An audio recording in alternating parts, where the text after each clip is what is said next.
live.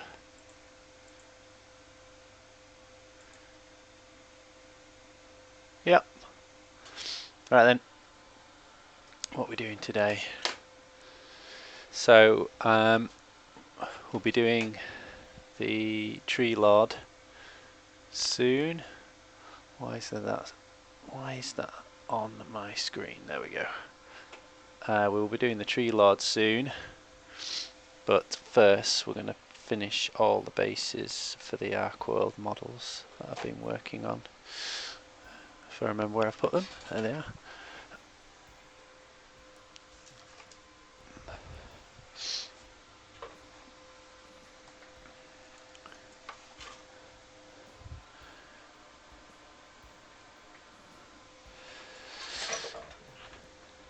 So last time I was working on these, we'd done all the weathering, sealed it with a gloss varnish in preparation for doing some oils. So we need a palette to put some oils in. Oh yep, somebody here ordered it. Hey, Swedish brush liquor. How are you, my friend? I've lost my mouse. Where's my mouse? The tree lord is sat on it. Stick the tree lord over there. Right, why is my wall of social in the top right hand corner not signed in? It wants me to sign in. Bear with me everybody please. Wall of social, wall of social.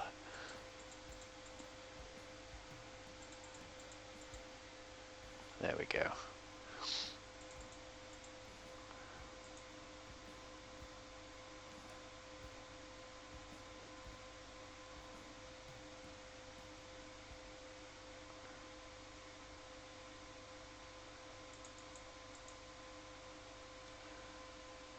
Hey Robo Joel, how you doing?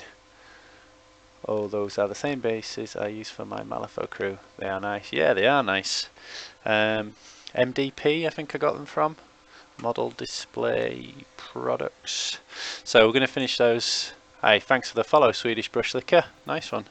We're going to finish the bases and then we're going to continue working on this tree lord. So let's get these bases finished. So yep, did the weathering last time. Sealed it with a gloss varnish to seal those weathering pigments because they will rub off on your fingers. And now I'm about to do some oil washes, and the gloss really helps with that.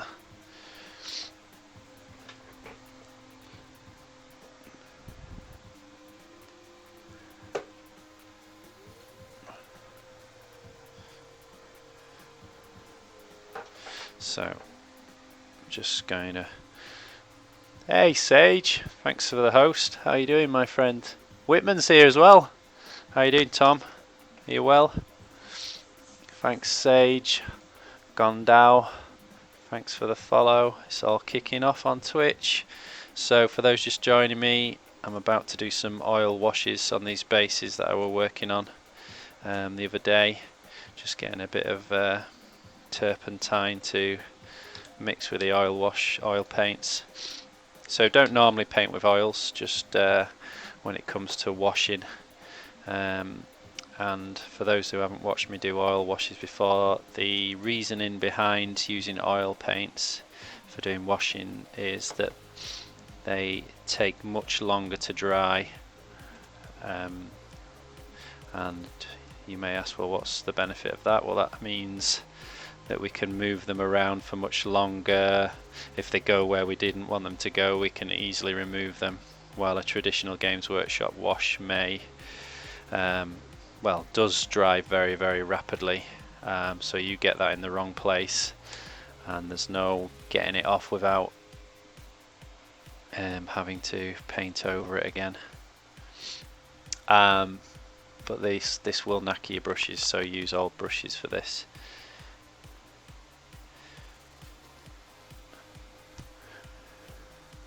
So Swedish brush liquor, I'm fine thanks, stuck at work. Ooh, so no painting tonight. Hopefully I can keep a sneak eye on your session tonight and keep the good vibe for the weekend. Ah, nice one. Whitman's not bad, finishing up some of those stealth suits. You need to tweet some pictures of that, man. Share that with everybody. They were looking cool when I last saw you. Got to see them in person, which was really cool. Gondo, hello.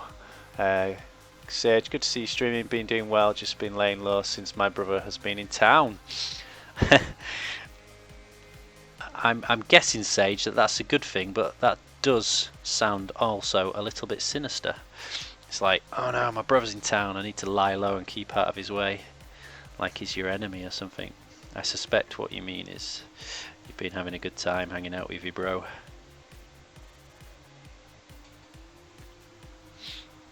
So, like a traditional wash, these oils will use capillary action to go and settle into all those recesses, so really, really useful.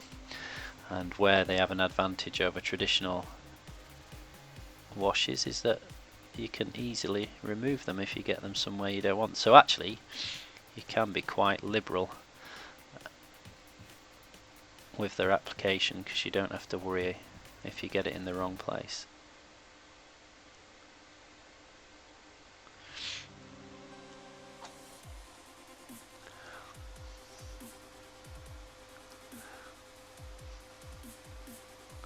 So what tabletop gaming were you doing with your brother, Sage? What game were you playing? Oh, and did anybody catch Geitmice doing? He did a 40k game of 40k on Twitch last night, which was really cool.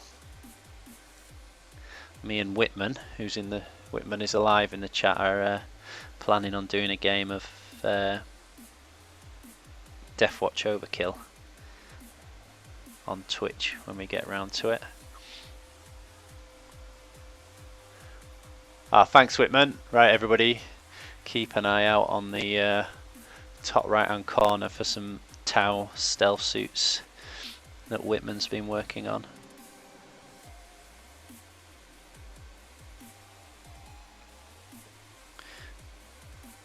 So I hope on the screen you can see how easy it is to apply these oils. Absolute doddle, nothing to be scared of.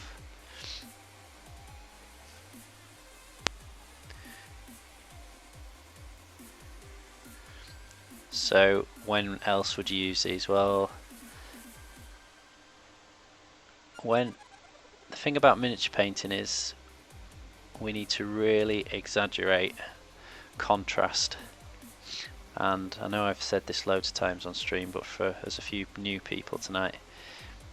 If you take a look at the sleeve of your arm, where it meets the skin meets your clothes, there'll be a dark line, a shadow caused by that fabric meeting the skin.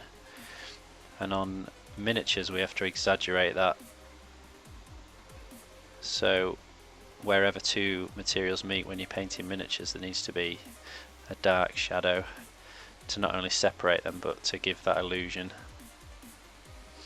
of a dark shadow in there. And oil washes are perfect for that, because they'll pretty much, like any old wash, will fall where you want them to go.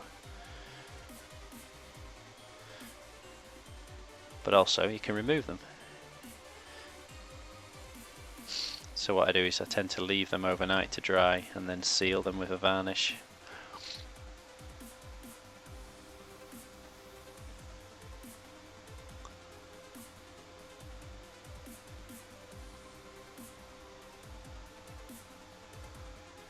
Cool. Robo Joel's just posted some Drop Zone Commander stuff. So me and Joel attends my local games club, and we are planning on playing some Drop Zone Commander together soon.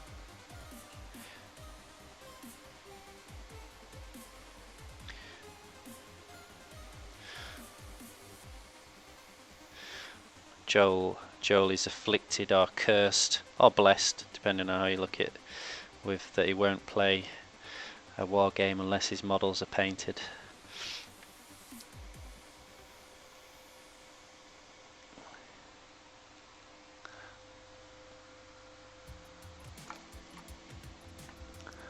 I think I can picture the stuff for that Star Wars game, Sage? Did they come? Were they pre-painted?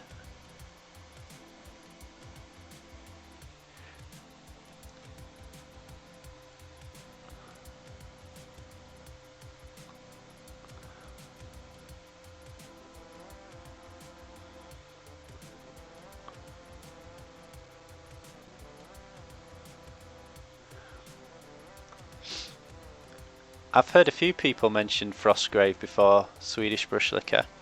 It seems to be really growing in popularity. I've never had the chance to look into it properly. I forget which of my followers play it. Oh, actually, there's a guy called Purple Barbarian and his son Fredzilla. I know they play it, so keep an eye out for them on if they appear on the chat.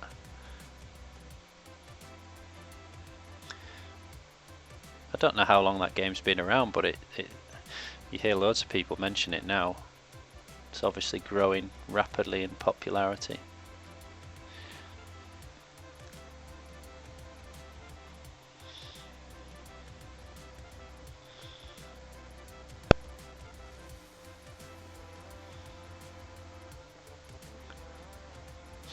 I've never been to that games club, Whitman.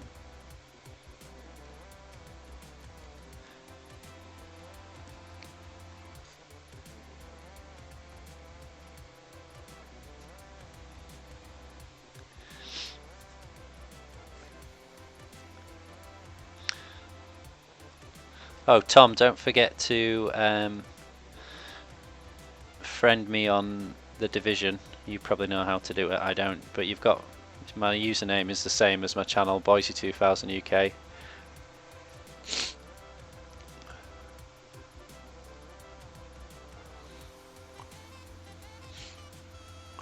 I'm trying to get my Albionic and Warband finished to proxy in time. Oh, so you're going to use that in Frostgrave as well?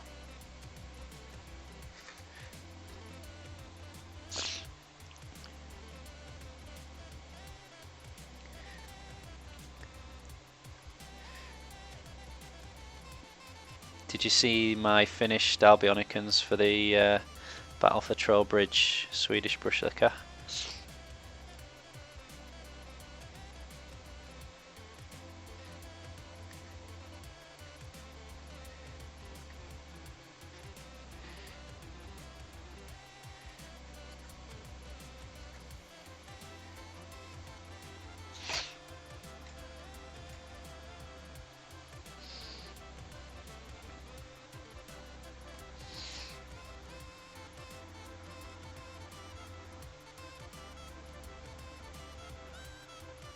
Thanks, Whitman.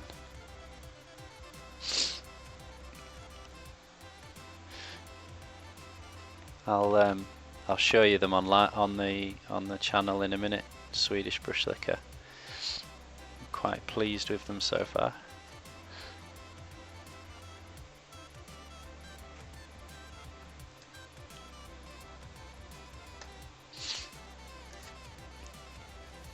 I've still got a bit of a cold, so apologies for sniffling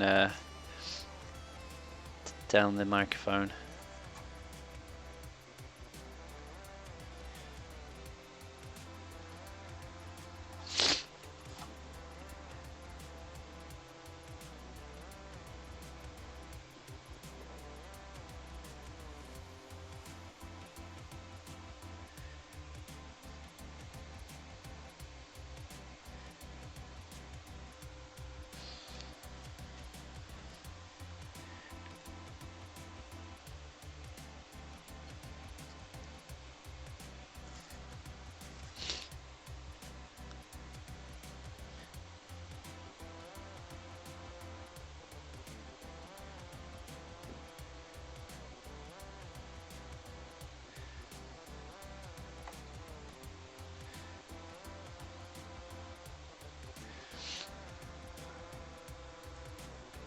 Okay, I think that will do for them, so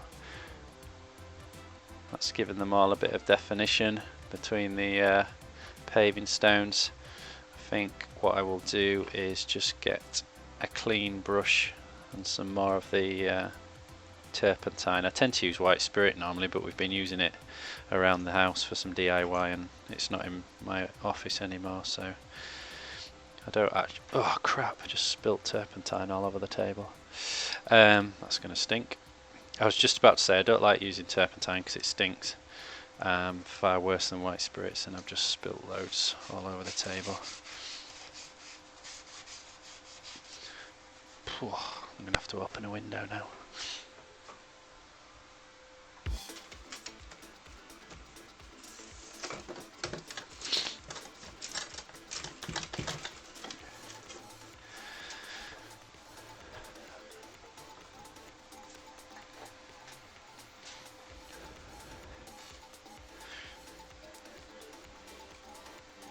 So I've just cleaned my brush in some turpentine, and then I'm just can use it to remove any of the oil wash that went on in places that I didn't want it to go. I'm not too concerned about these bases. Like I was saying the other day, you know, these are for a game called Battle for Trowbridge. So these are the cobbles on top of the bridge, and there's been fighting on there. There's a mucky old troll that lives under the bridge. They're not going to be clean. Cobbles and stones. Hey Beer, how you doing?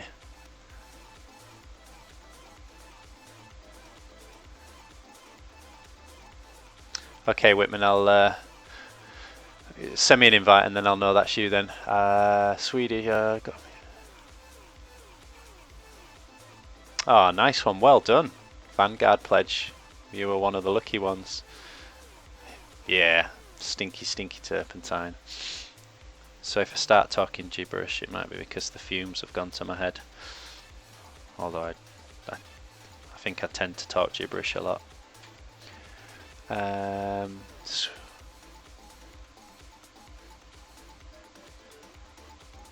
Ah, is that you? Oh, so that's Swedish Brushlicker's ogre that keeps popping up. Yeah, you see, now I know.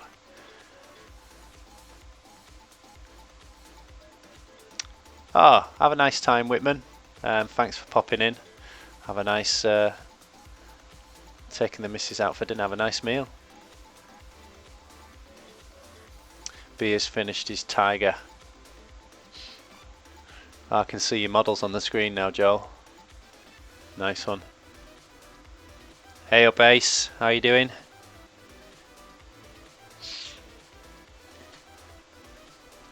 So you're going to show us a picture of your Tiger One, Beer?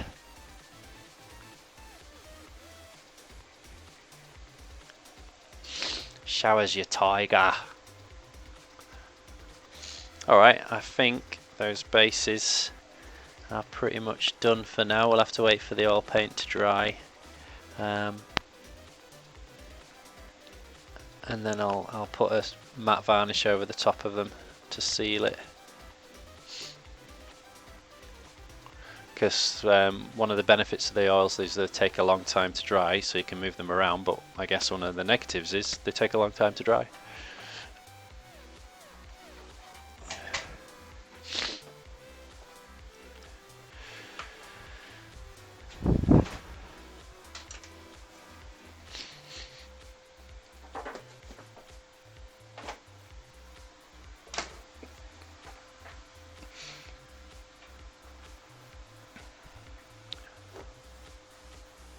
High CPU usage detected.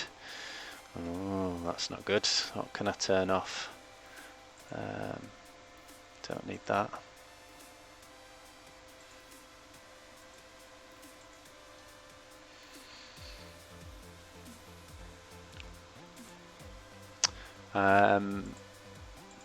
Just let me know if you experience any problems on your end of the broadcast. My computer just warned me I'm running low on CPU for some reason. Doesn't say I've dropped any frames on my broadcaster though, so that should be hopefully okay. Right, back to the Tree Lord that I'm painting for a friend.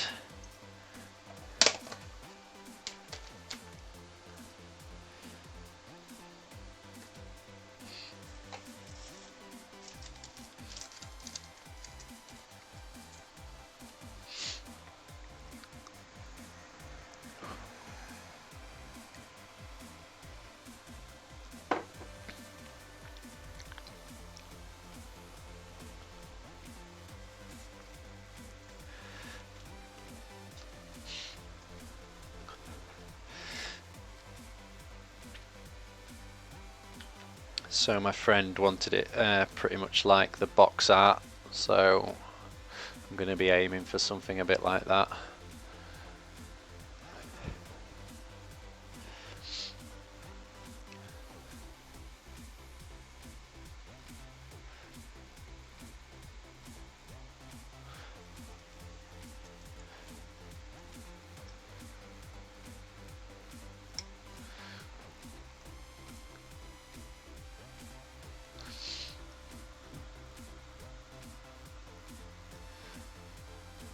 Yeah, Age of Sigmar. Anyone played Age of Sigmar? I've never played it. I hear real mixed reviews of it. Some people hate it, some people love it.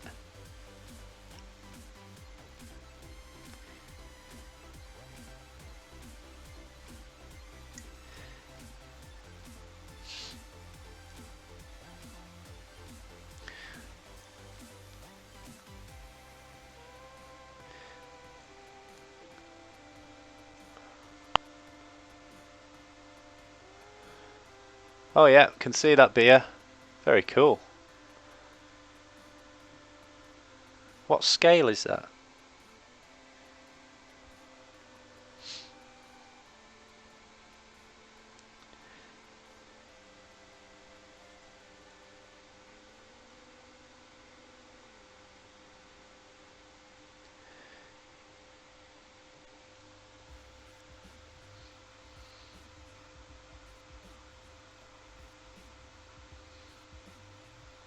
$172. Yeah, it seems to have split quite a lot of the wargaming community, hasn't it? I know, like at the clubs I've attended, they absolutely loved Fantasy Battle, and are really disappointed with what they've done with the game that they loved. But I've never played either of them, so I can't really comment.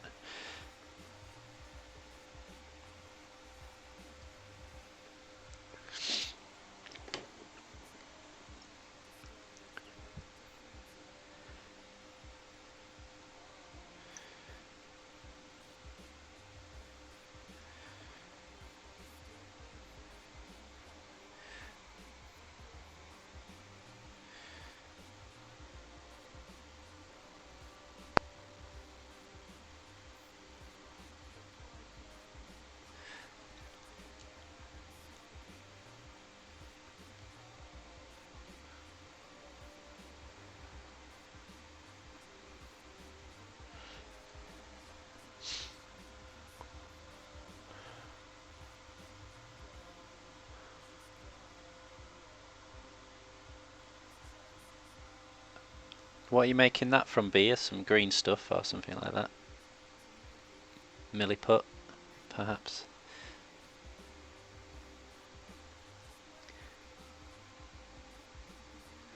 Oh no, that dried faster than I'd hoped.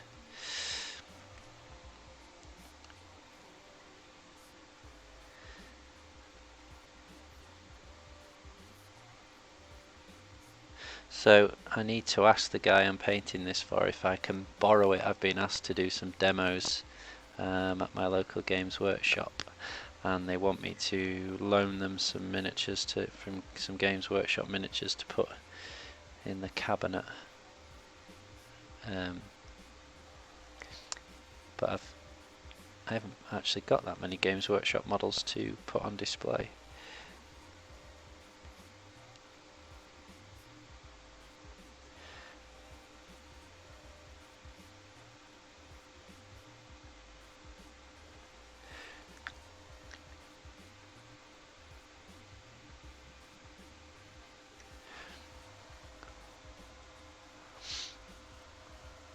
Hey Judge, how you doing, my friend? Do, do, do, do, do.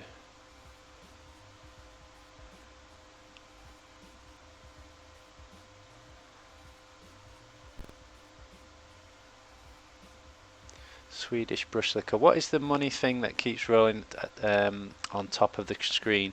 So some very kind people on Twitch have donated some money to me to help me keep my channel going, and I'm actually trying to save up for a new compressor. So some very kind people donated me some money towards that project. And I think just say thank you for sharing some of my painting experience on Twitch. So that ticker across the top is just my way of saying thank you to them. I also run a monthly prize of an hour's private consultation with me, so anyone who donates within that month gets a chance to win that. So last month it was Merlin who won that, who hasn't got back to me actually. So if you're watching, Merlin, send me a message. You've got an hour's free consultation with me.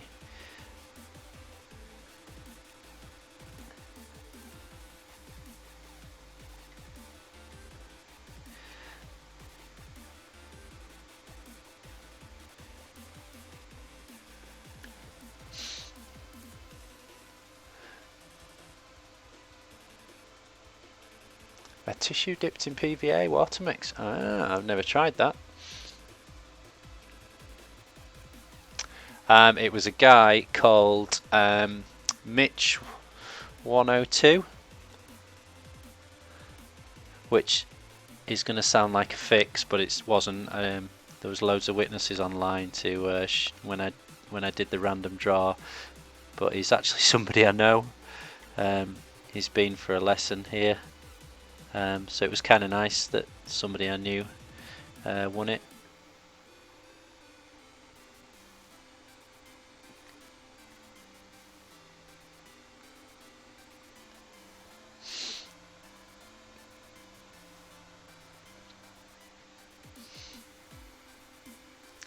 I still haven't decided what I'm giving away this month to my followers.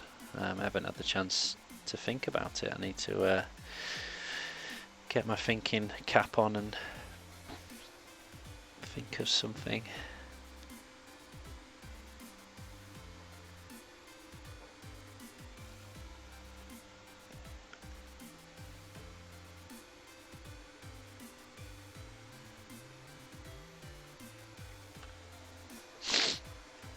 Excuse me. Give away your tips and tricks. I do. At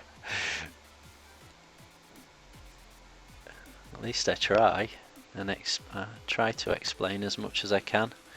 But you know, any questions from anyone, I'll try and answer.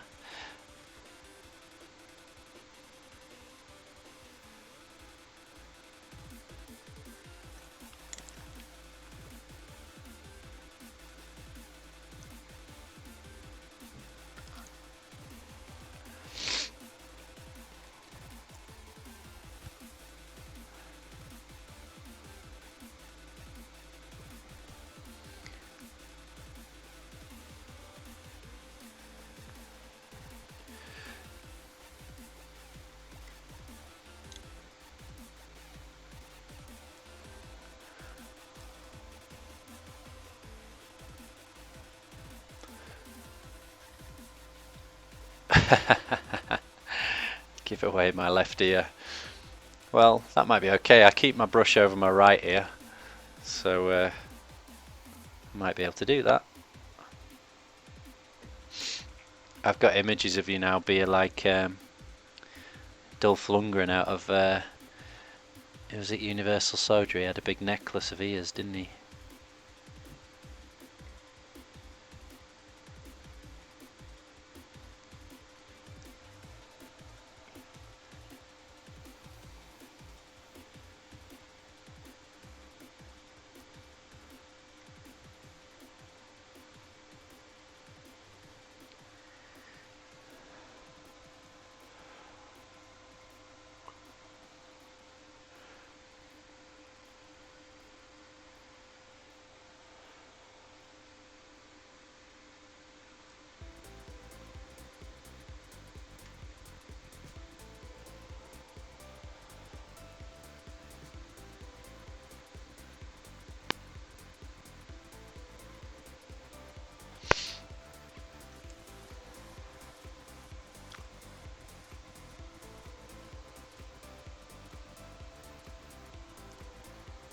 Someone in The Walking Dead has a ear necklace.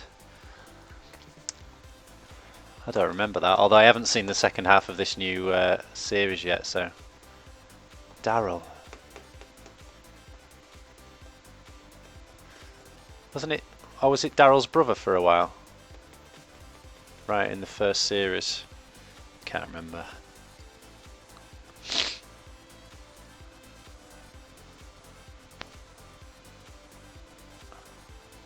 Sage has tweeted me an off-stream project. I'm intrigued.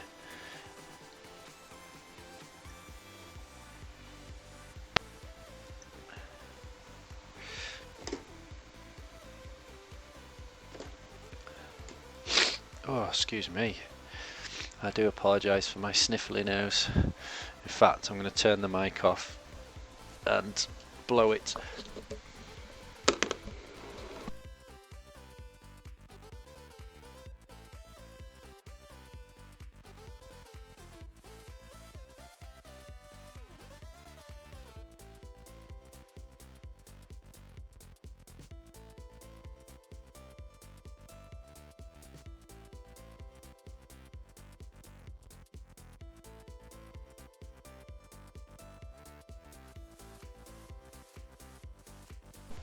Be thankful you didn't hear that.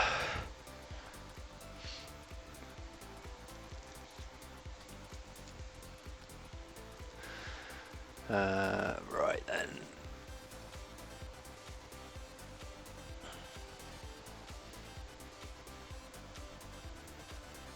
Five seasons in a week. Oh, goodness me. I bet you were seeing zombies everywhere you went. I remember many years ago when I was at university, me and a friend hired, it was one of the first Resident Evil games, and we, because we hired it and it had to be back in a couple of days, we spent ages, we were up all day and all night playing it, and I remember people coming and going, watching us in our dorm room. And then I think when we were taking it back after we'd completed it, we were both walking down the street and I said to him, "Are you thinking what I'm thinking?" And he was like, "Are you imagining zombies everywhere?" And we were looking at doorways thinking, "Oh, I could use that doorway as cover and take out that zombie." I think it had started to affect our minds.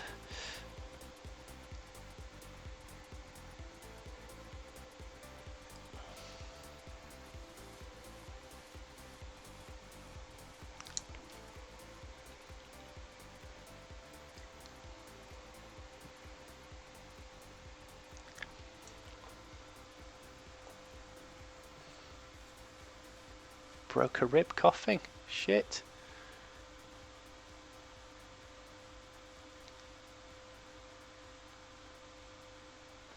That's bad. What were you laughing at? Oh, coughing, you said, not laughing. I understand you can break your ribs laughing as well.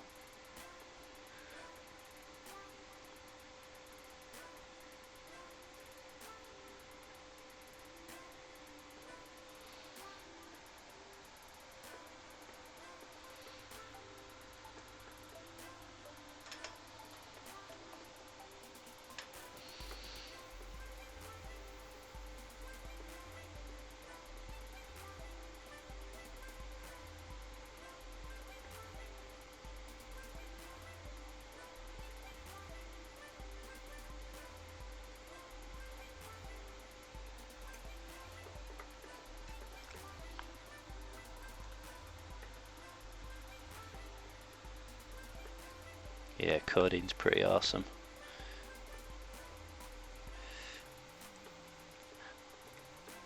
I get migraines occasionally, and paracetamol and codeine is seems to be the only thing that'll shift them.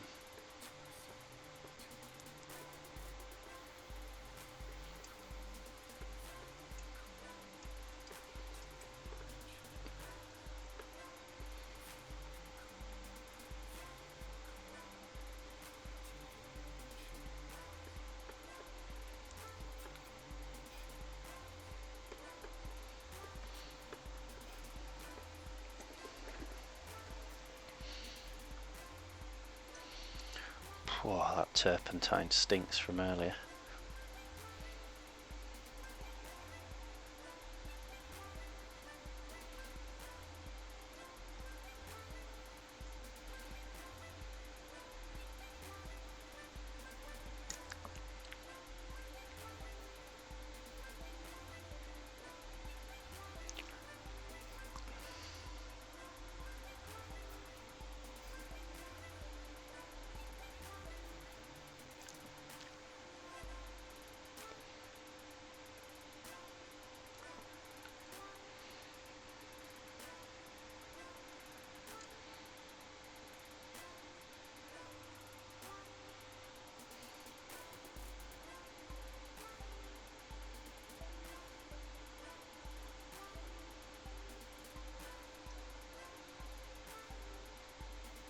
It's quite hard to I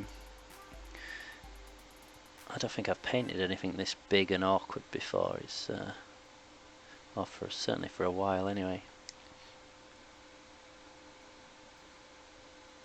It's quite difficult to maneuver and keep on camera as well.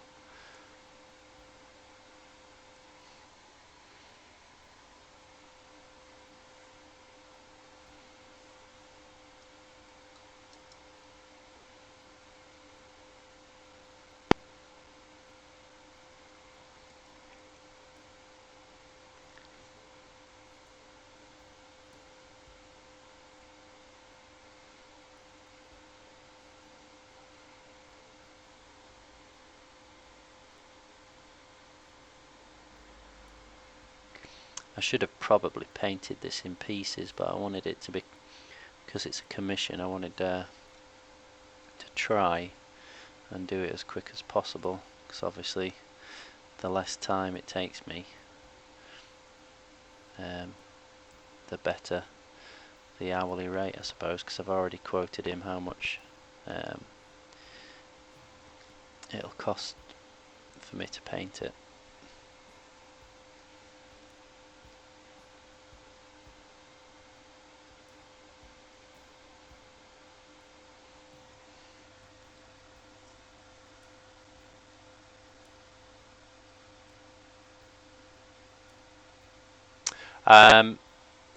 Yes, I am going for a glowing effect, particularly out of his head. I think I've got some day glow pigments that I'm going to revisit all the areas that are glowing, so particularly his head, and then he's got like some runes on here, on his leg, and on his arms, and on his chest. I did use the airbrush to begin the glowing in those areas, but I wasn't quite happy with it, so I'm painting over a lot of those areas with this dark green colour, and then I'll start again, I think, with those.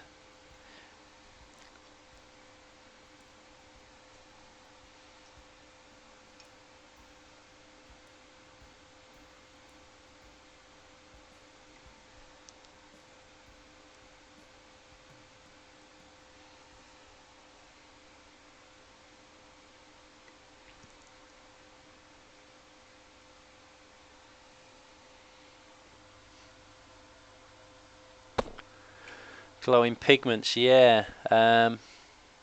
So do you know, like the weathering pigments for doing rust and things like that? Well, they're exactly the same. They're a dry powder. They're just in day glow colours. I've got a bright yellow one, bright orange, bright green. I think I've even got a bright pink, bright purple. And they just are really vibrant and reflect a lot of light, so they look like they're glowing even in the daylight. So they're really good for anything like this with magical light emitting from them, or I've used them on models that are on fire as well.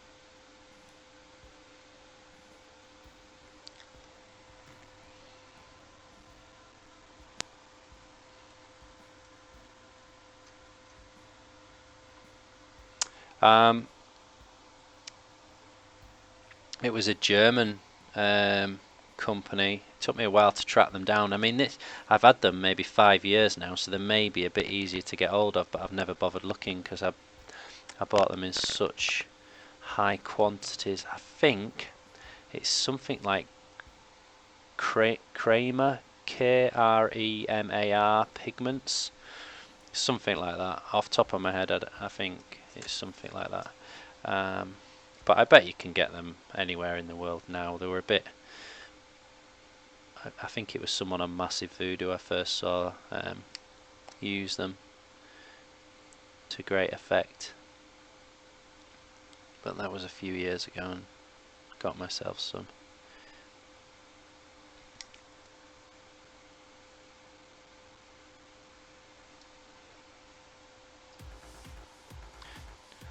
Depending on how much I get done tonight, I might be using them. I don't know. The thing with pigments is you need to seal them with a varnish, so I tend to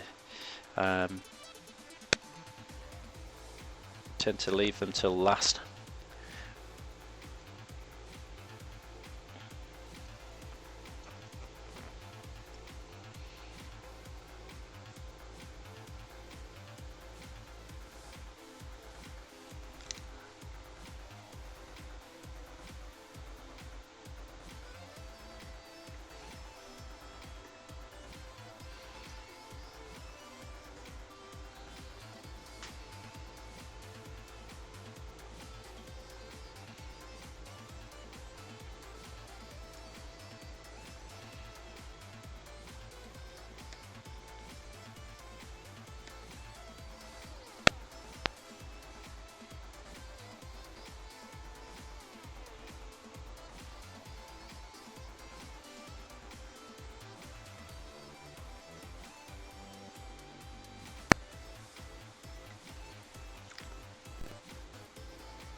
Hey, painter.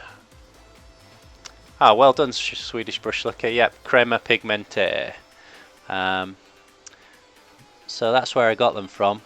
I think I had to buy in quite large quantities to justify the postage.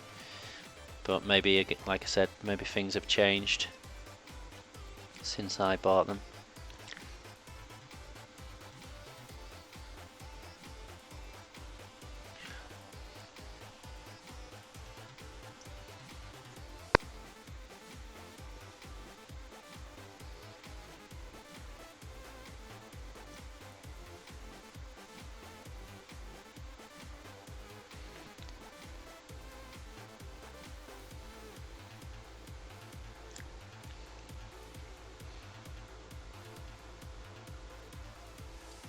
So, how is paint now?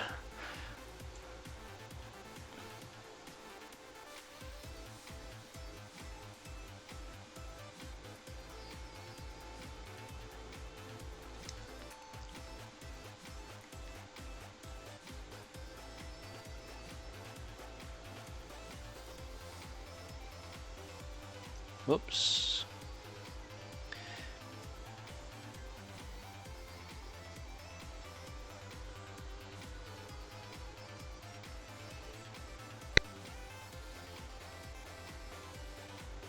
Oh, hair. Anybody see that then? There's a hair on my brush.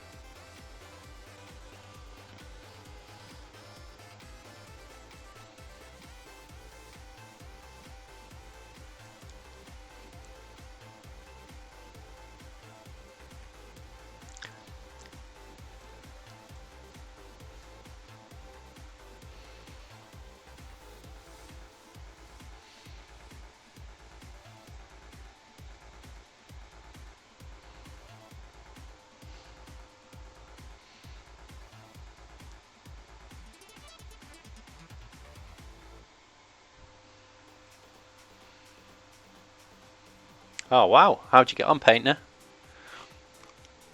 I've only ever played one game, Star Wars Armada with Robo Joel, if he's still out on the chat, but really enjoyed it.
So you were TO. Oh well.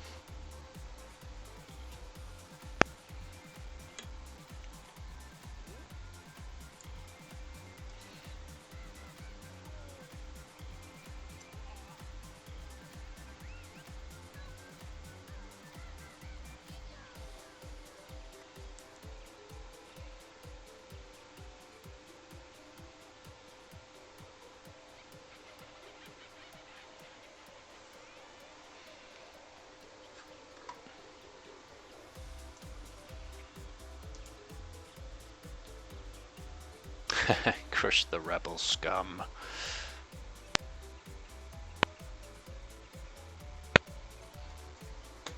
Yeah, I think we did, didn't we? I forgot it was a four-way game, wasn't it?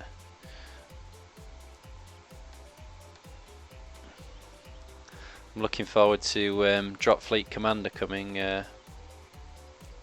Joel. Any indication when it's arriving? A while yet, I suspect.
Summer.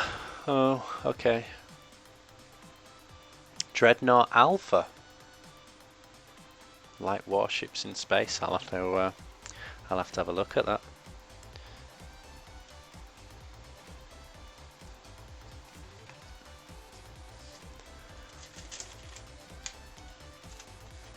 Dreadnought Alpha. That woke you up, Sage.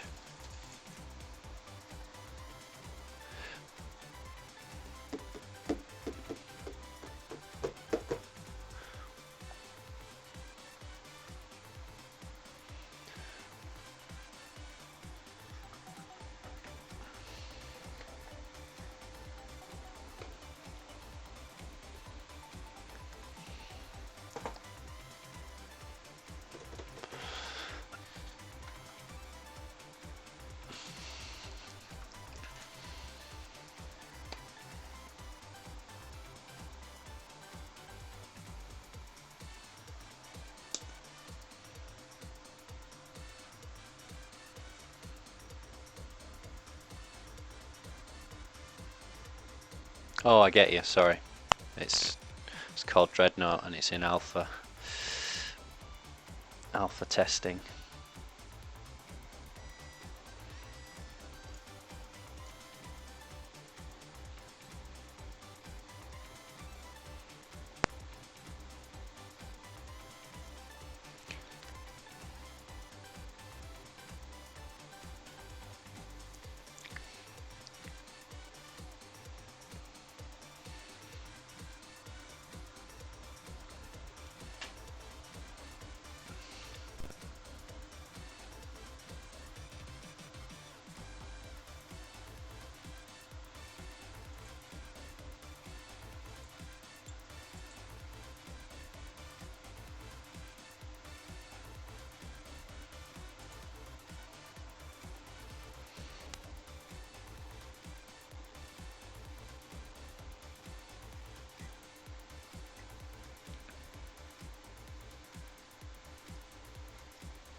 so many spiky bits on this model, it's really hard to get my brush into the right places past them.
Oh, someone followed then and I missed it. Sorry, whoever that was. Thanks for the follow though. I was too busy looking at the model. Let's catch up on the chat. It's only 5 versus 5. I don't know what that means. Oh, maybe 5 versus 5 models.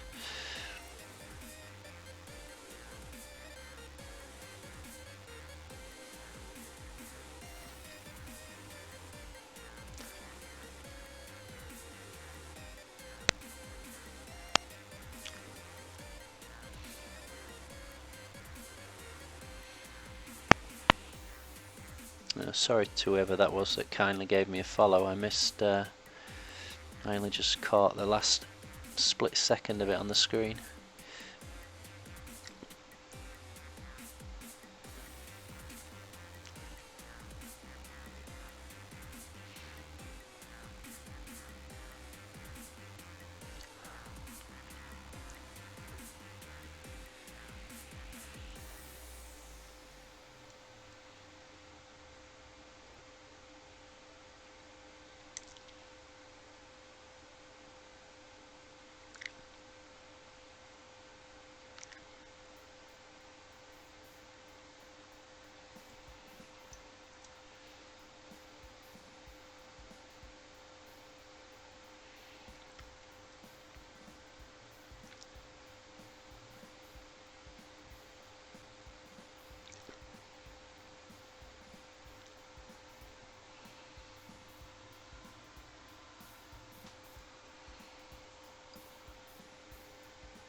Can someone send me a link to that Dreadnought game?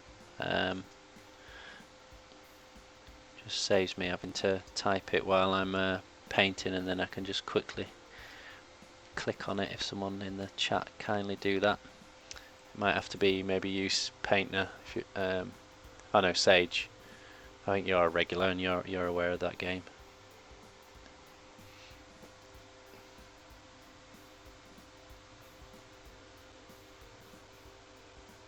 Good man.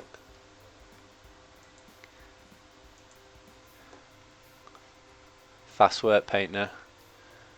Dreadnought, become a captain, command epic ships and lead your team to victory.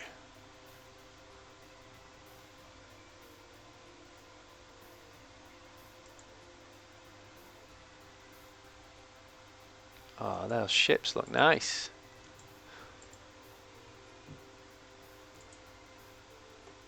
Tactical cruiser.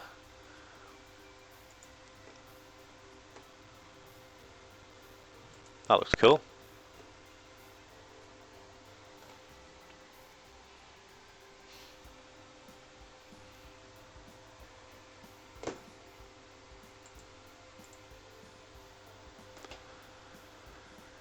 Painters painted 4 Infinity Minis this weekend for my friend. Got Chaos part of Age of Sigmar box for it. Oh, nice one.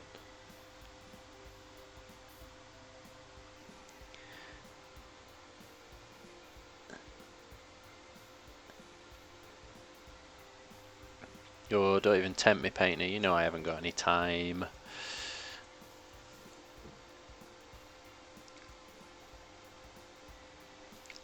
I hope my lecturer's not watching. I've just spent the entire weekend writing 2 essays.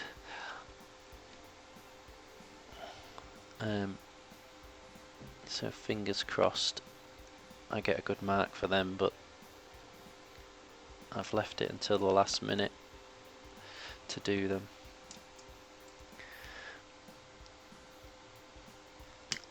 So this painting session is a treat to myself because I've been slaving away all weekend writing these essays.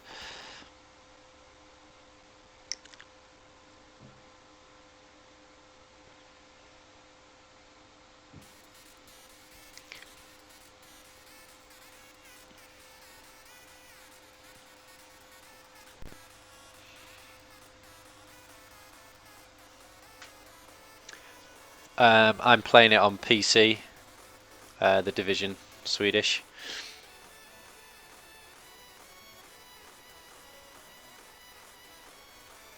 Well, trying to play. Like I just said, I don't have much time. I think I know Whitman is alive, who was chatting earlier. He plays it a lot. Paintner, I know Paintner plays it.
So this may sound really naive. So PC players can't play against PS4 players or and Xbox One.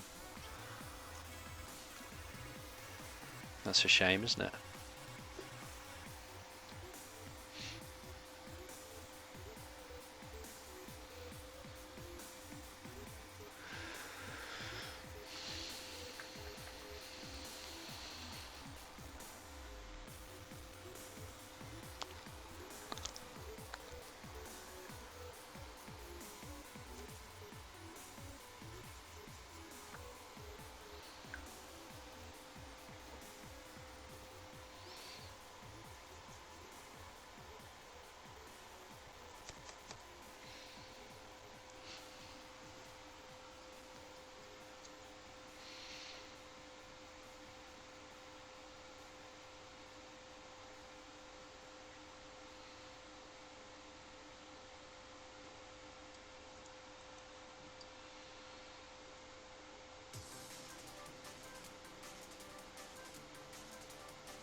That turpentine I spilt earlier is starting to smell like urine for some reason.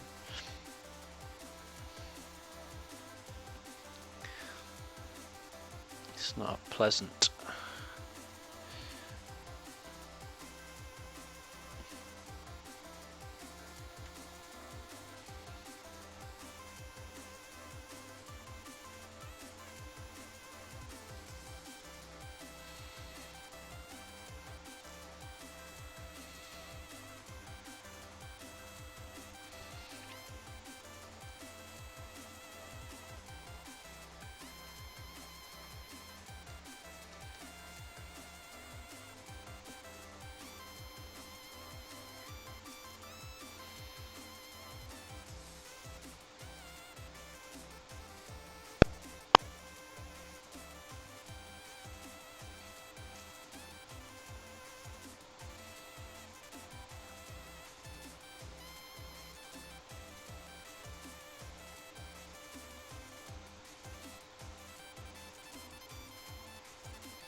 So what level are people at on the division?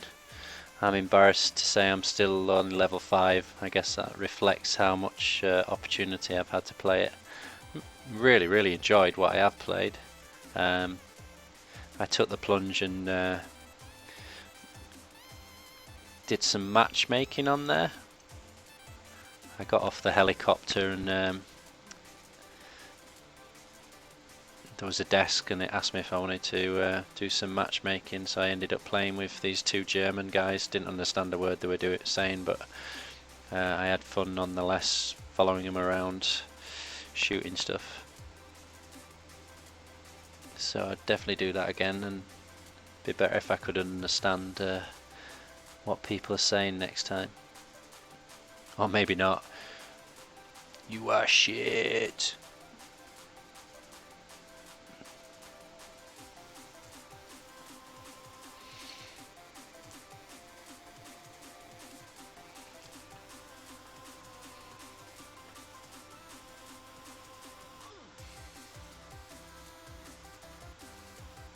Ah, Judge, you play it as well, don't you? Of course.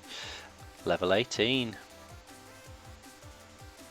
I was watching it on Twitch a little bit today, and there were some guys. It looked like they were in the lobby of somewhere, and there was a big chandelier. I've seen a few people playing this one level. I don't know if it's just a coincidence or it's a popular mission to replay. But it seemed really difficult. We were having to take down some really tough guys. Like, they were doing multiple headshots on these guys and they just weren't going down. What I've been impressed as well with watching people on Twitch is how good the AI is, or appears to be anyway. They've all been a bit dumb of the AI. Well, more advanced than most games, but you know, still a bit not that intelligent on the missions that I've been doing. But from what I've seen on Twitch, they certainly get more clever.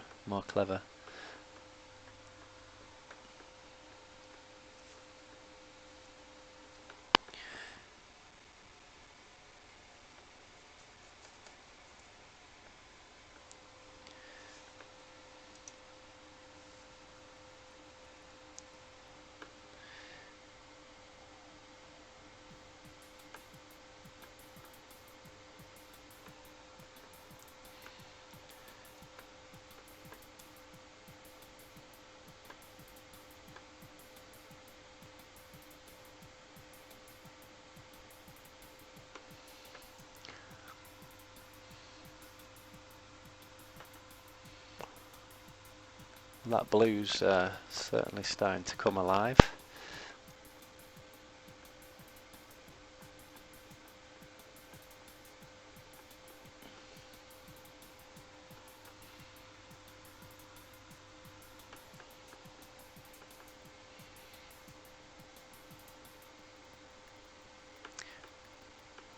It's quite good actually, looking at your model on the screen. I've heard this said before, and I have done it in the past, is when you're painting a model, hold it up in front of a mirror, and it makes I think it's said to make your mind look at the object in a slightly different way, and it enables you to spot mistakes or spot perhaps a contrast that needs changing.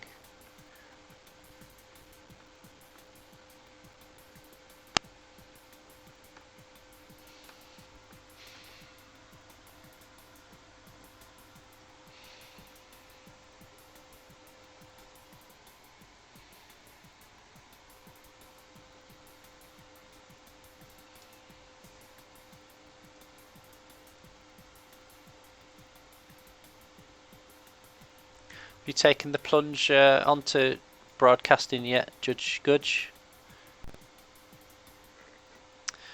If you guys haven't done already, you need to go over onto YouTube and follow Judge Gudge on there. He's got some great videos, painting videos, and I've been trying to convince him to start doing some Twitch broadcasting.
Well, you'll certainly get a follow from me, Judge Gudge.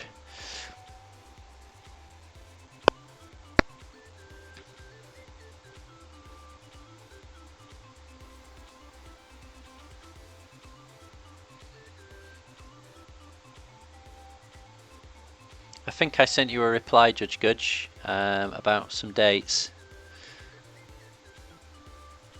Just let me know if you got that, because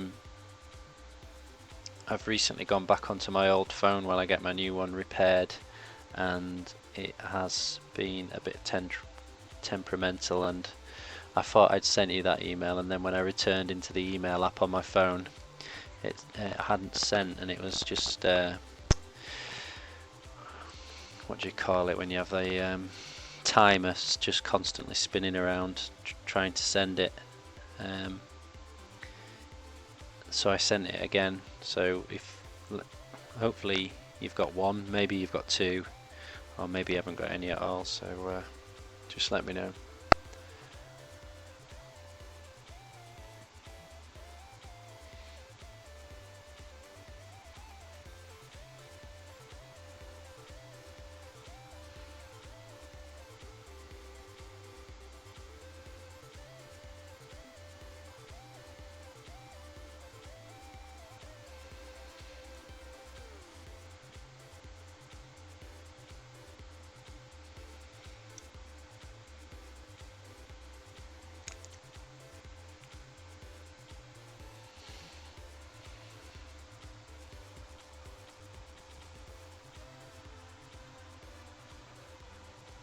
Tuesday. Okay, I'll take a look, Judge, and get back to you. I'm glad you got it.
I was supposed to be painting at my local railway modelers convention today, but with having to do those 2 essays this weekend, I couldn't go.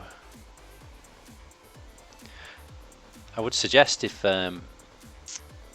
anyone has a railway convention near them, go check them out, because those guys can build terrain.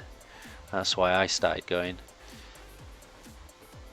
They can't paint railway figures for toffee, but boy can they build terrain, and got loads of ideas from them.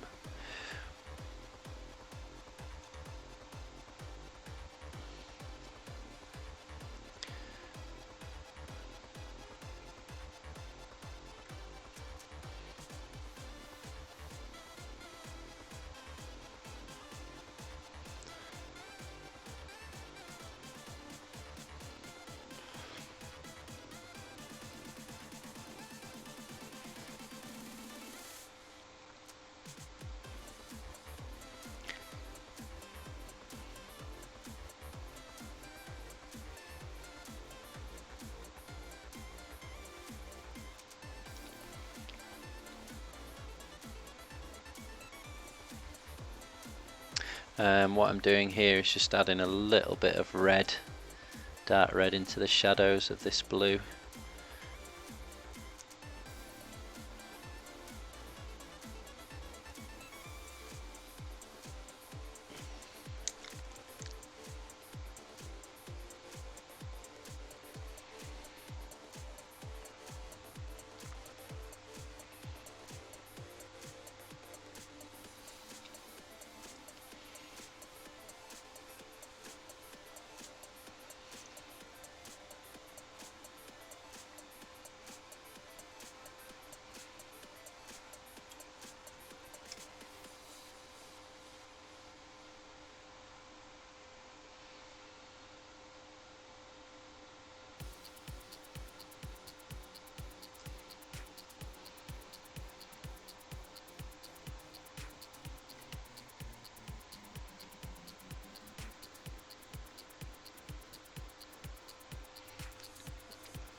wasn't watered down enough, that.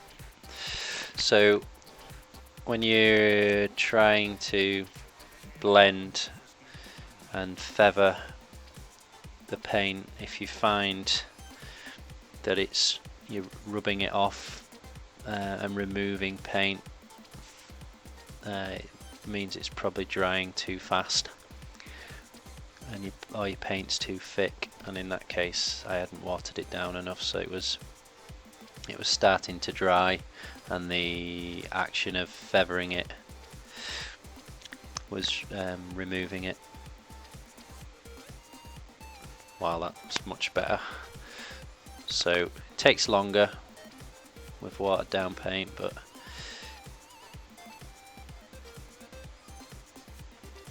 now you get a much smoother effect. So I'm just applying some purple into the shadows of this sword.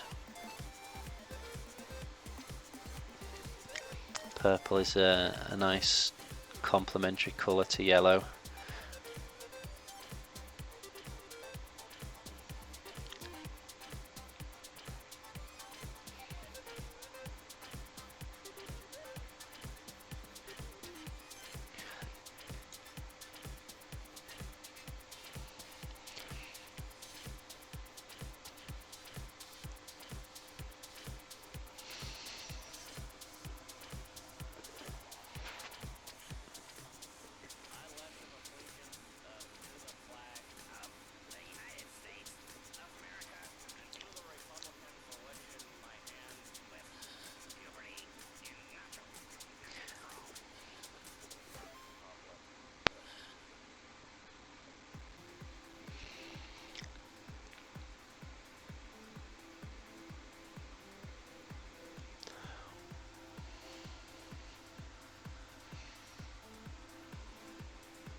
Live Ponkzet message deleted. Just let me know what you were trying to post there, buddy.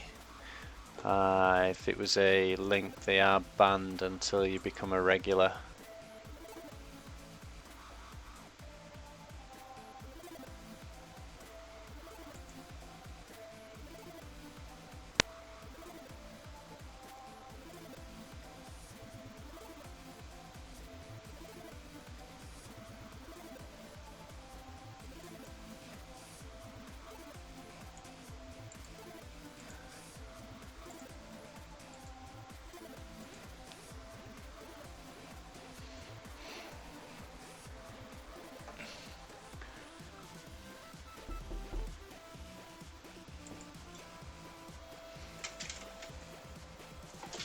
Just a second, someone banging at the window.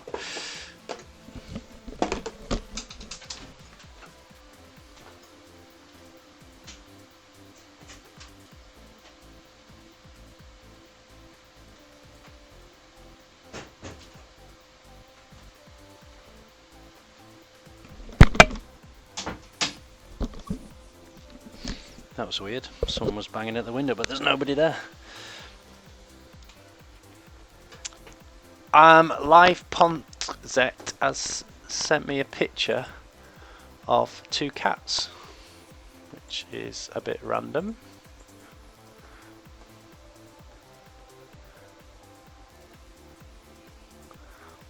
Oh, too late beer. I've opened it.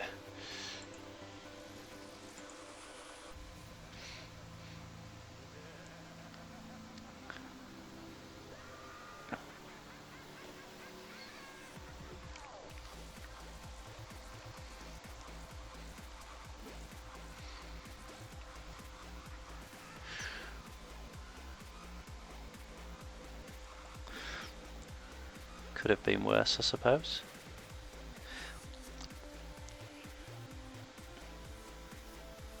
So I'm slowly but surely just building up the layers of this purple to just darken down those shadows. The link made the sound. Oh, I didn't hear a sound. What? I think maybe I took my headphones off to go answer the door.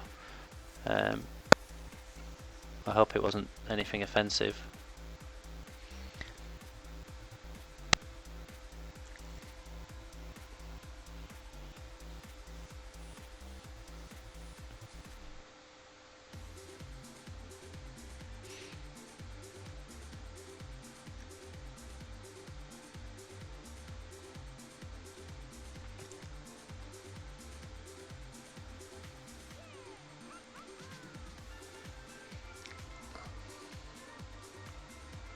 Ah, thanks, comrade.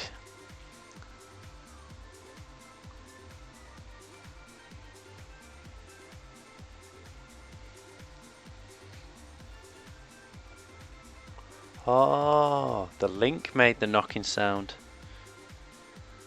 I thought someone was knocking at my window.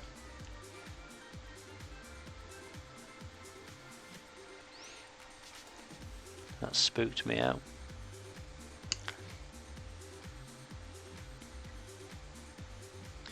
I'm guessing that was the intention.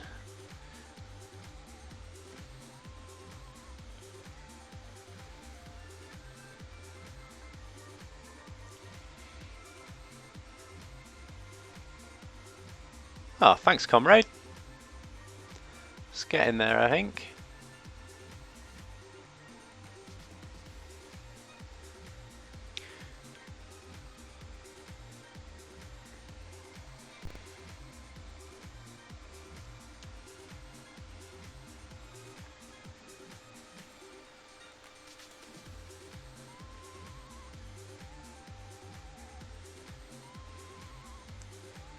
I think this purple in the shadows is really nice. It's quite subtle.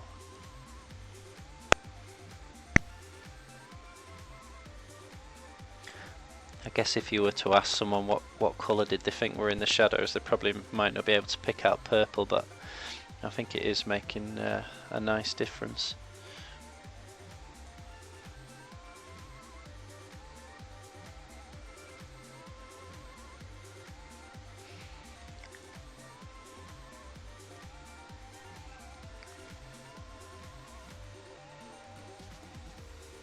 Cheers, beer.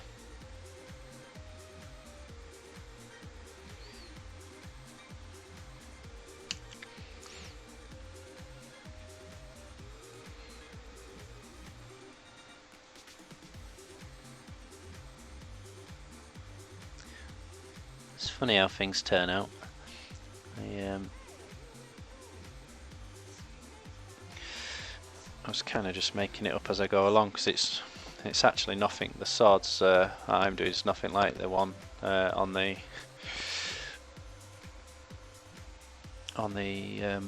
box art, but I quite like how this is turning out. So I don't think the guy my friend who's commissioned me to do this will mind.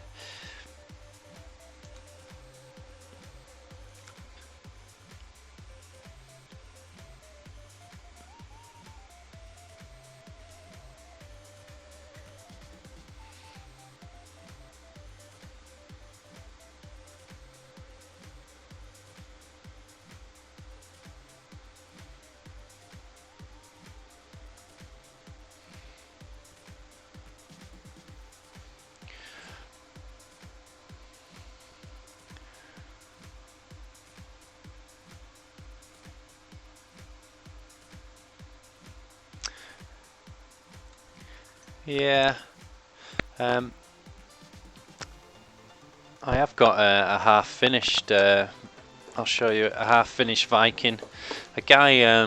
I need to finish it for him. A guy, probably 2 years ago now. I feel a bit embarrassed. Came for some painting lessons. Several, in fact, and we worked on this together. And he did ask me, because he hasn't been able to come back to get it finished for him, and post it to him, but I just haven't had the chance to get it done. But we were working on that together in the lessons, so I will get that finished for him one day and get it off into the post for him.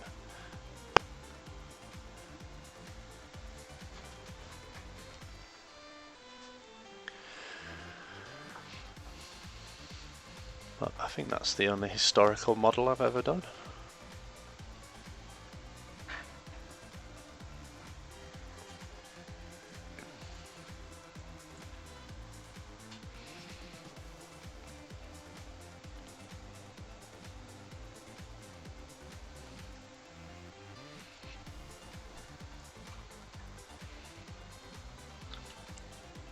I've got a bust of a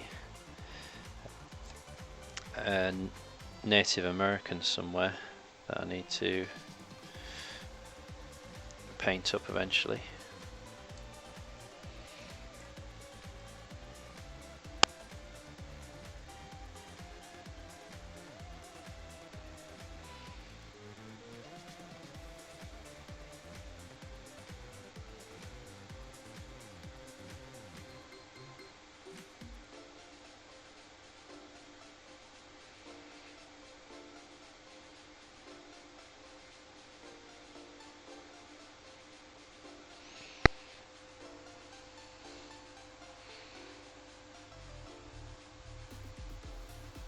Oh yeah, sorry, Swedish brush liquor. You wanted to... Is it just the Albionicans that you want to see? Because I've finished them all now, I just need to base them. I'll show you the Albionicans, because I think you collect the Albionicans, don't you?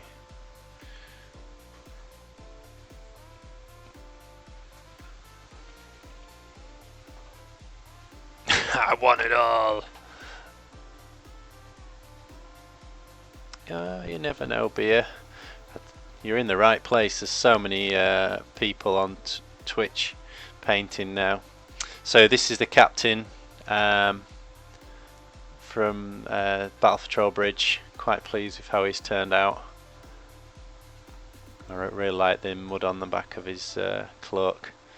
Regulars who watch me know that I love to muddy things up and do a lot of weathering.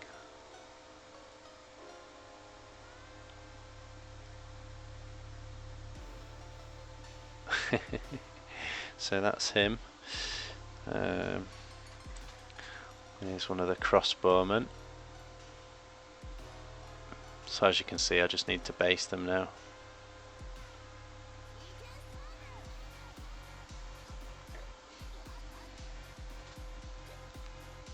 Another crossbowman.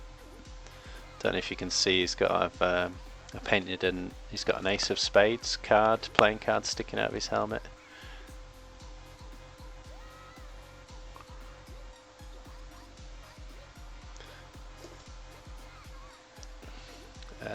Halberdier.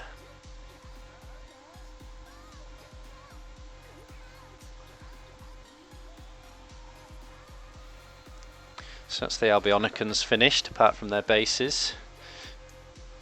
Oh no, there's the... I keep forgetting about the Lowlander. If you watch my last video in the archive, you'll see me almost in tears. I snapped the sword on this guy. I've managed to fix him, but... So he's the Lowlander, all finished. I was trying to get him off his base so I could put him onto one of the new bases, and I snapped the top of his sword. This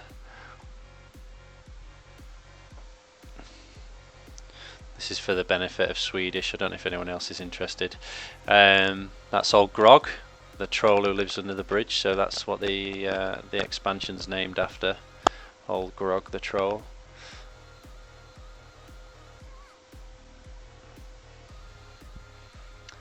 And then there's the two. So these all come in the box set. These are the two Bay Orcs.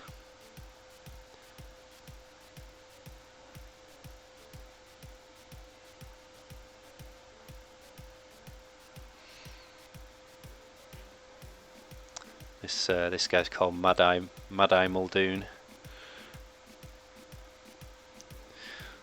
They're orcs that live in the swamps, so that's why, hence the dungarees. They're hillbillies. And then I'll show you some of the halflings. I won't show you all the halflings because there's loads of them. This is my favourite one. This guy that's whispering behind his hand. So these are rangers for the halflings. They play really well actually. They've got some really good stats in the game compared to normal halflings. That's the captain of the halflings. He's pretty. I quite like this one as well.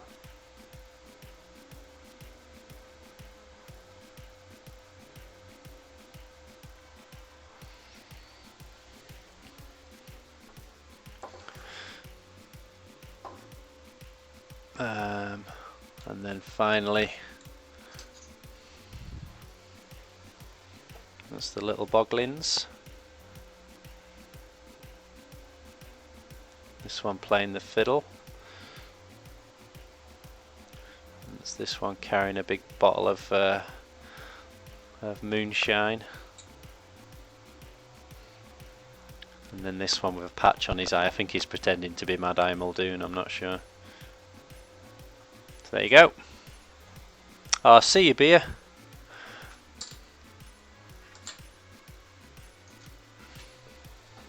So there you go, Swedish. All finished nearly, apart from the bases. Let's catch up on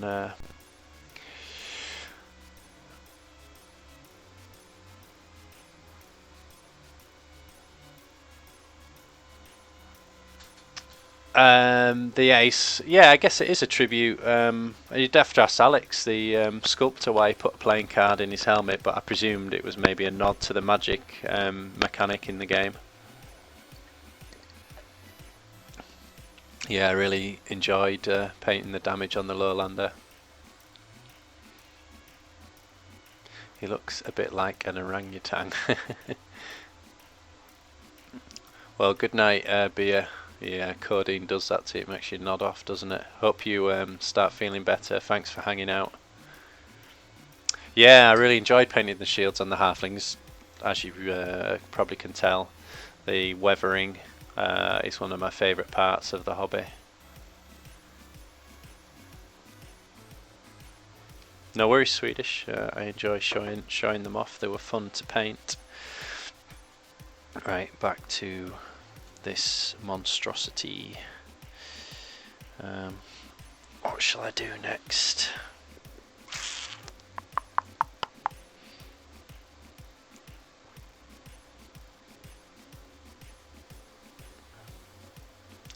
I suppose I better do the leaves.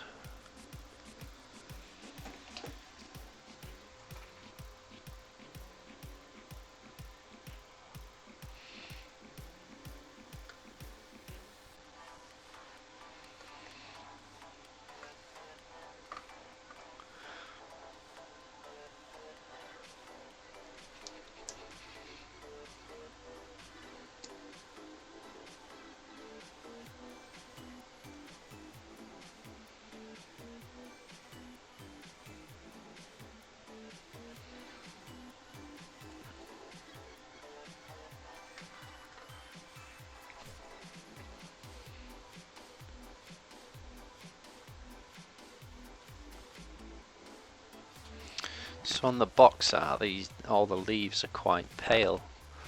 So this colour here, forest green, and I've mixed a bit of grey in there as well. Is hopefully will suffice.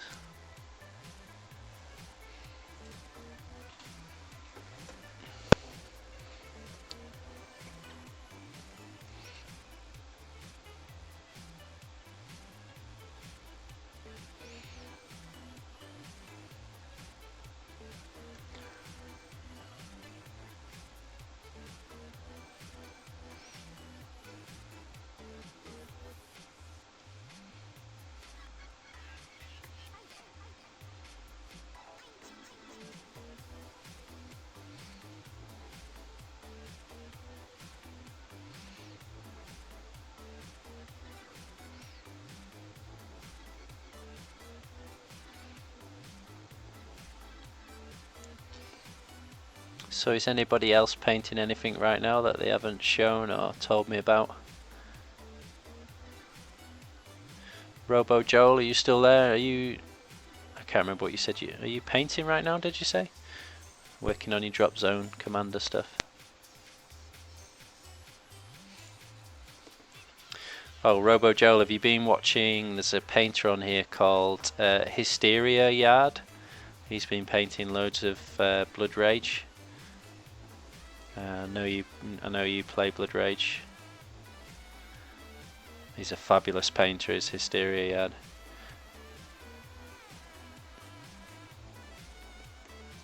Probably one of the best on here in my opinion. If you're not following him already, I would recommend it.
So is anybody going to Salute this year?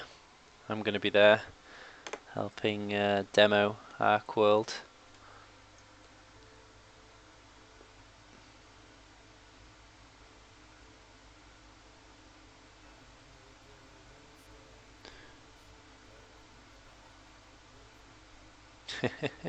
Gondow's on the wrong chat. Right, I'm going to go over to Twitch and check out what people have been tweeting me, because Judge Gudge has sent me something that I need to check out.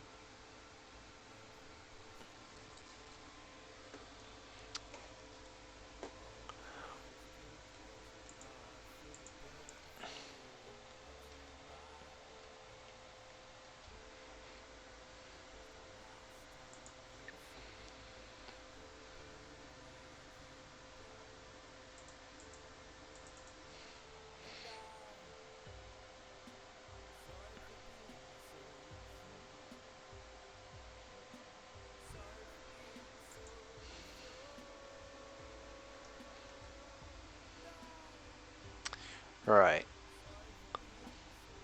Oh, Robo Joel, I'm having a good look at those drop zone commanders, looking ace.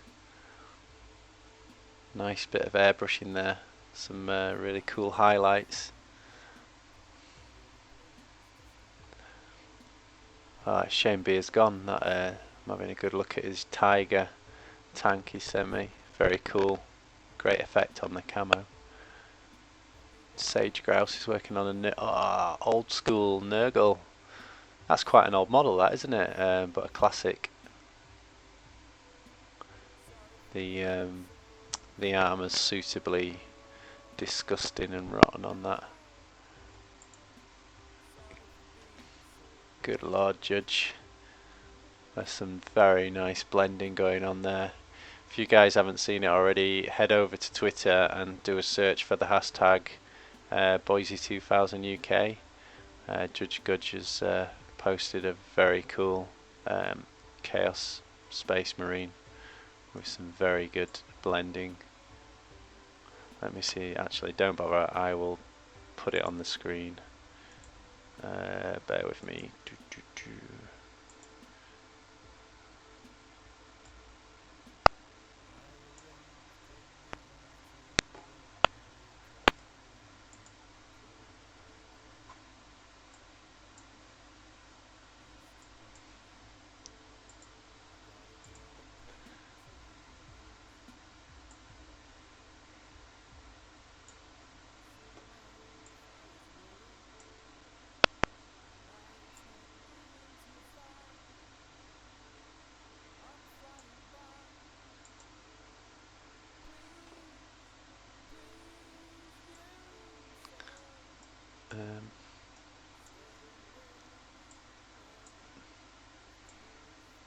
Don't know how to move that now. Is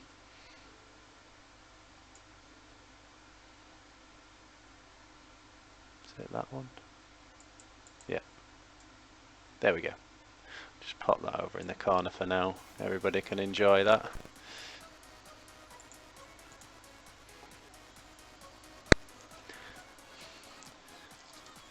So you can see why I'm trying to encourage Judge Gudge to get broadcasting on Twitch. He's a very good painter, and I think we could all benefit from his experience.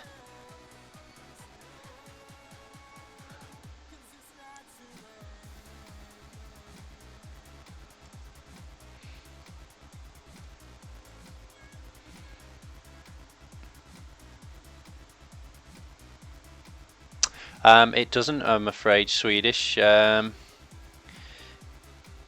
Just Instagram and Twitter at the moment.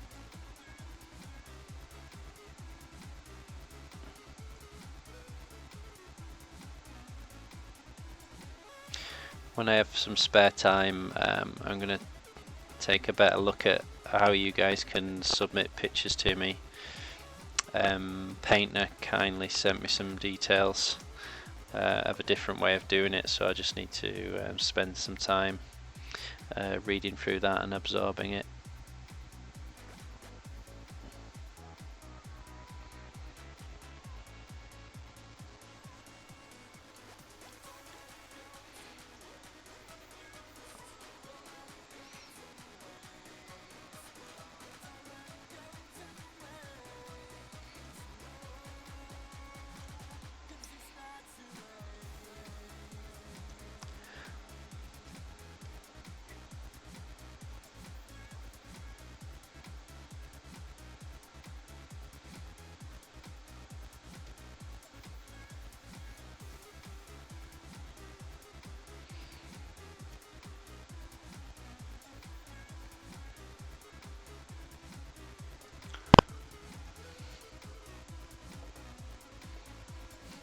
Like it, Judge Gudge, it's awesome. Very, very smooth blends. Loving the non-metallic metal on the oh, obviously I'm pointing to it with my mouse, but you guys can't see that. But yeah, around the edges of the red, the grey armour, very cool.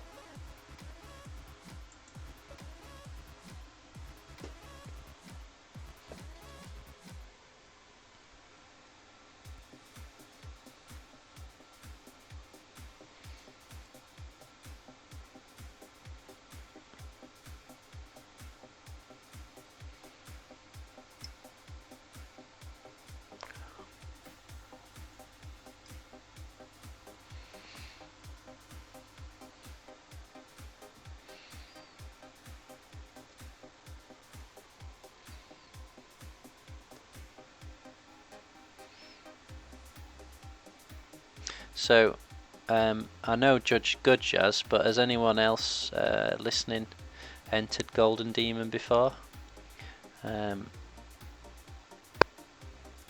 It looks like I might be going for the first time ever. My wife has got a friend that lives nearby, so while I'm going to Golden Demon, she's going to visit her friend. So I haven't got long, but I'm going to try and get something painted up and enter.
Properian.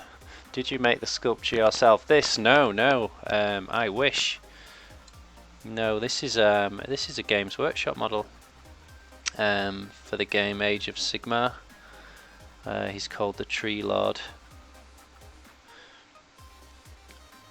No, I am learning to sculpt, but it's not going very well.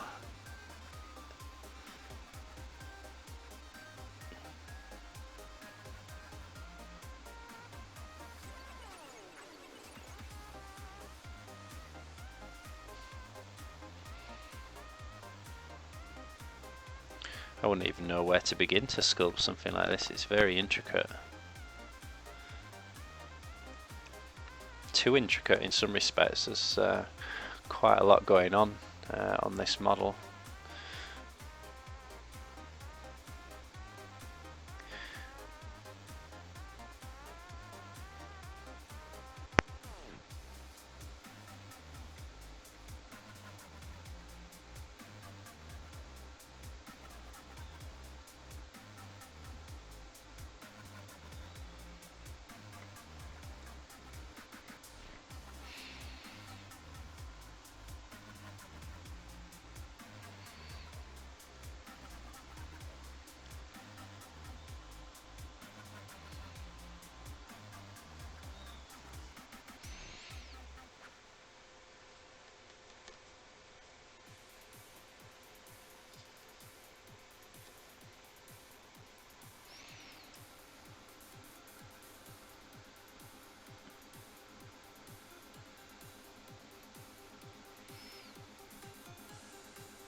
So nobody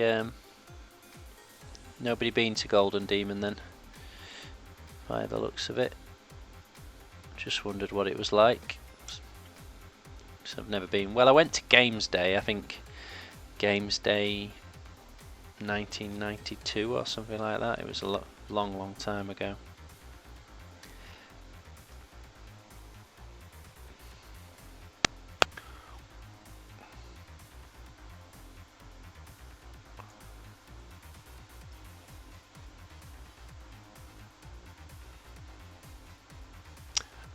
Not this particular model painting. I know the other ones I was showing earlier, they were done by Alex for Arcworlde, but this is a Games Workshop model, this one.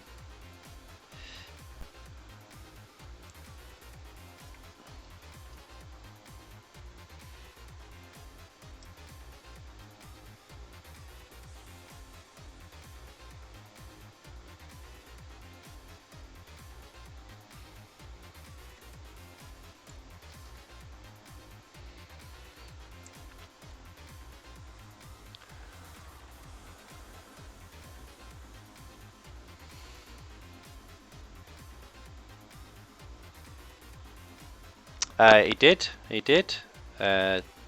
Judge Gudge did enter. I think he won something as well. Yeah, I think it was for a big orc. Well, I can't remember what you call them in 40k. The big, massive orc vehicles. Come on, Judge, put me out of my misery. What was it called?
Killer Can.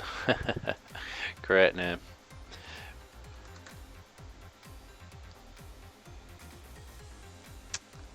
Feel free to post a link, Judge. I think people would like to see it, and I know I certainly would again.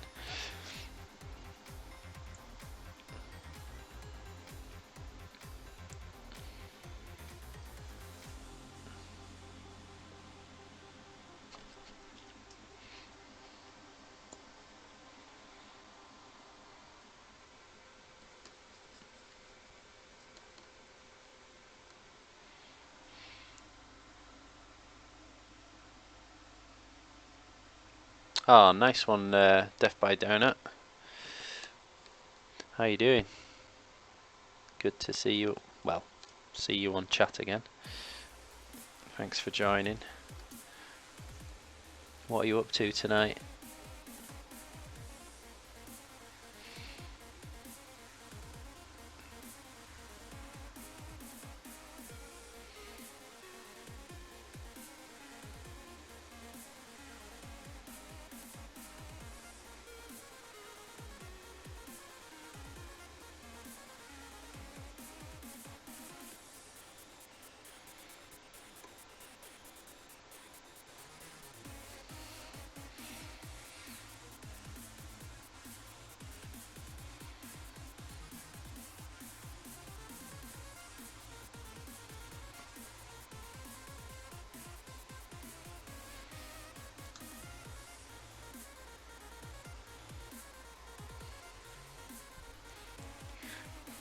Good Google foo, Swedish.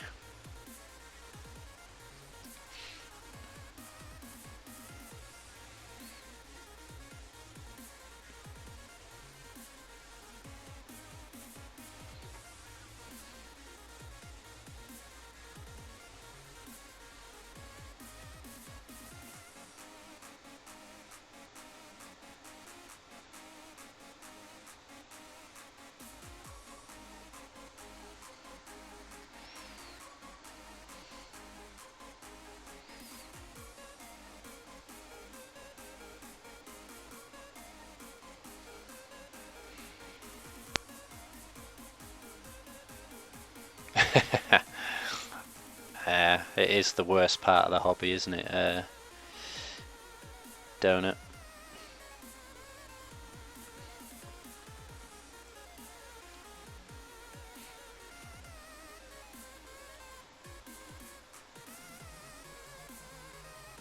I hate assembling models and cleaning them. I just want to paint them. I told you about this model, didn't I? My friend who asked me to paint it for him, when he handed it over, I took one look inside the box and I was like, there's no way I'm building that. It just looked a complete nightmare.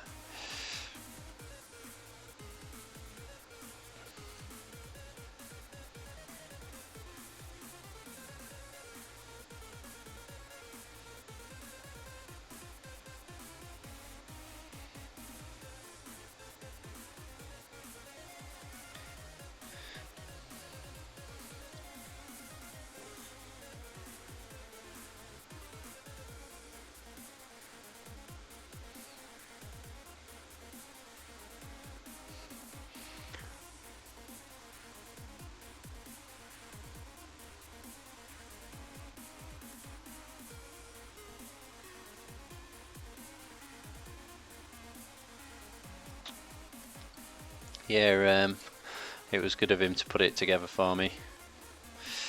Although when I gave it back to him, he said he was quite pleased actually, because he likes the actual building side of the hobby.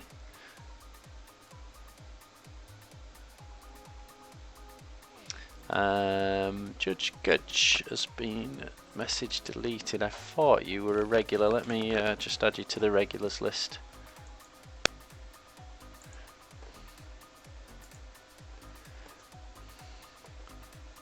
Yeah, you're not. Is it double? Is it capital J, capital G? No.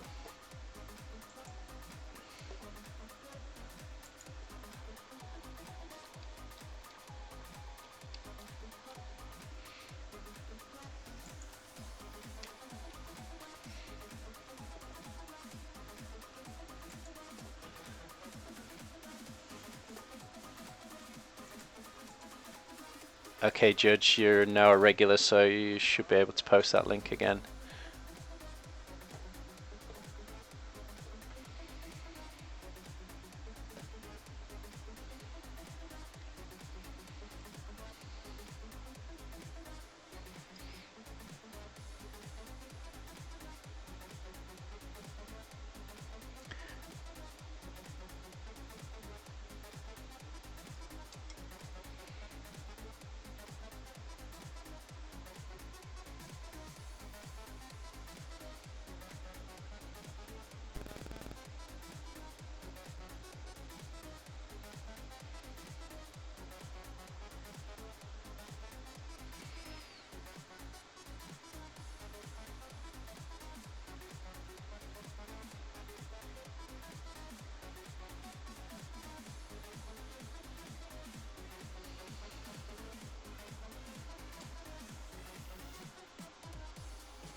Yeah, that weathering is awesome.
Is that a question to me, Death by Donut, or to Judge Gudge? Yeah, I do. And I think that's what keeps motivating me to keep trying new things, and so I guess I'm always trying to seek out that feeling of, yeah, I'm really proud of that.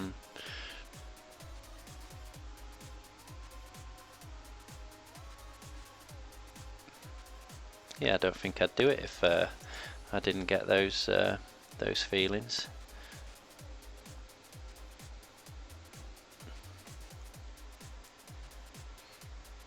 I mean, I'm not aiming that for every model I paint. Some models, I'm just painting them to get them out on the tabletop so I can play, and some I'm just painting as a commission. So sometimes that's more about speed. But yeah, there's plenty of times, especially when I'm just painting for myself, I'm aiming to do the best job I can and try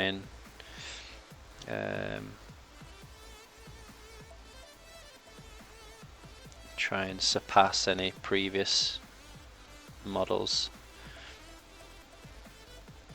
that I've done.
There's loads of cool little fungus and mushrooms on this model.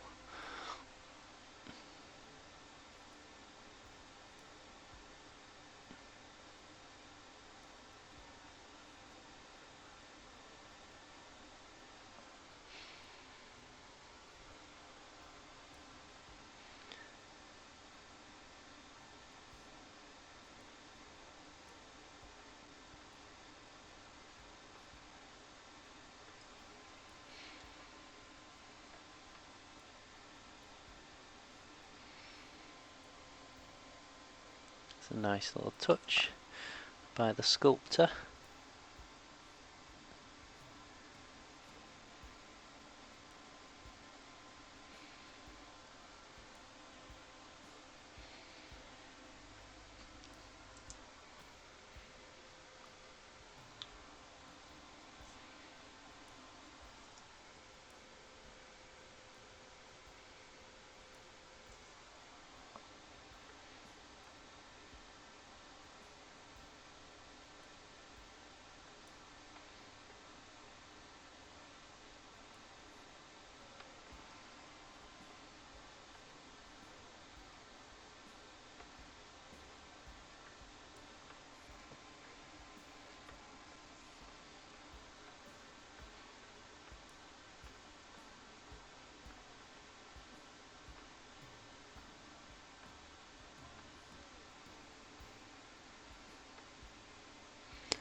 Oops, off camera, sorry.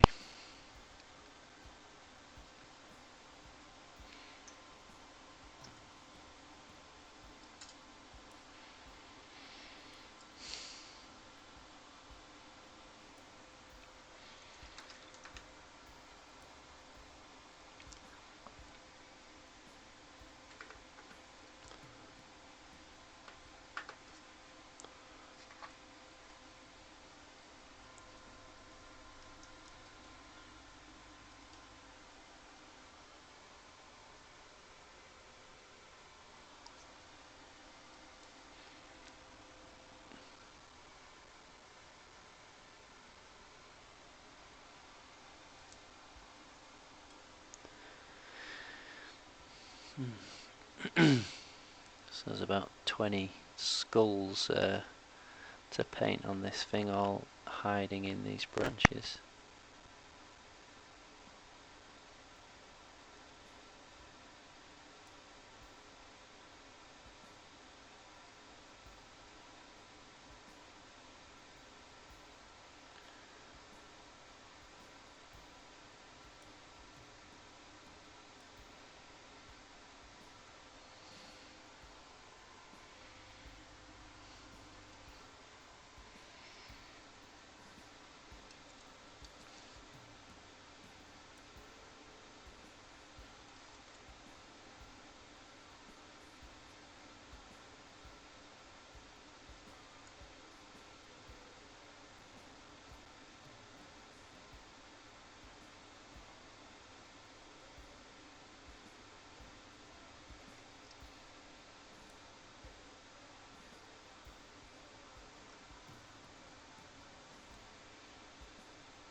Has anybody heard of Mad Clown Miniatures?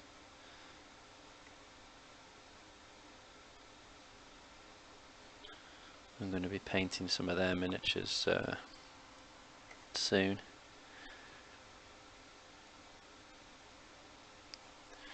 I met the sculptor when I was at Salute last year, and he kindly gave me some miniatures, and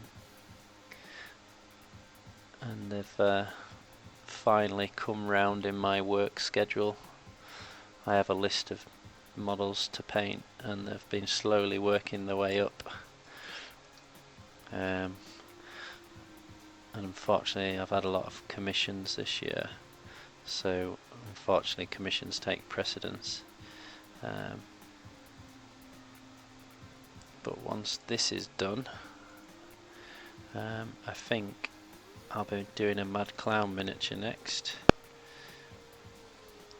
Maybe in between my Deathwatch Overkill miniatures, if they ever turn up. I ordered them a week ago and they still haven't arrived.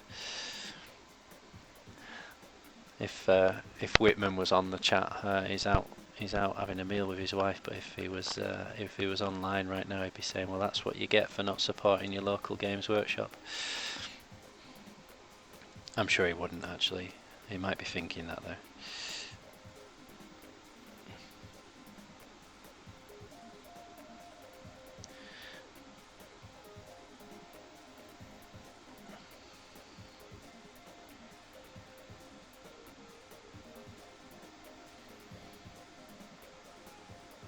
It is absolutely ludicrous that you can buy things £20 cheaper from an independent retailer rather than straight from Games Workshop.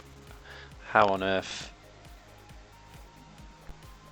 bricks and mortar Games Workshop shops are supposed to remain competitive against another shop that might be down the road that can sell it for 20 quid cheaper? It's crazy.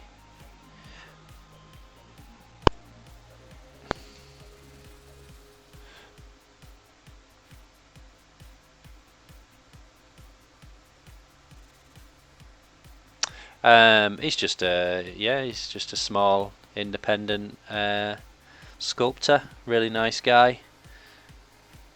I think he's got a Facebook page. Yeah, he was at Salute last year, and I think all the British Brindy, they're called, British independent game makers, all paid for a table at Salute. So he was on the table with Arcworlde, who I was there with, and just got chatting, and he kindly gave me some models to paint. So, like I said, they've finally come round on my painting schedule, nearly a year later, like.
Swedish. I got some miniatures from Wolfsong a few years ago. Steampunky. I never got around to finishing a whole gang of them, but I try to throw one in the painting loop every now and then. Warsong. That rings a bell, that.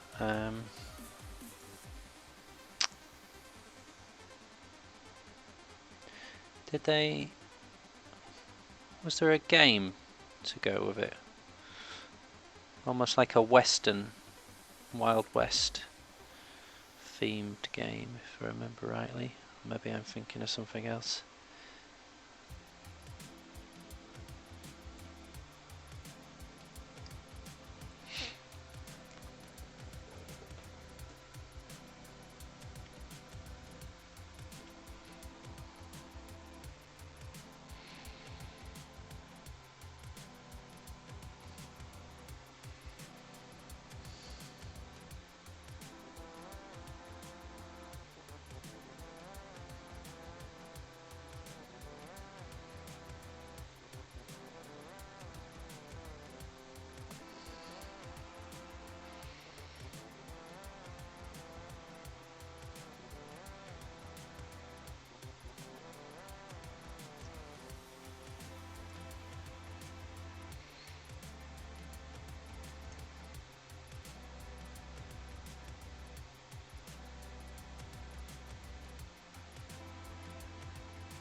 Sorry, painting off camera then.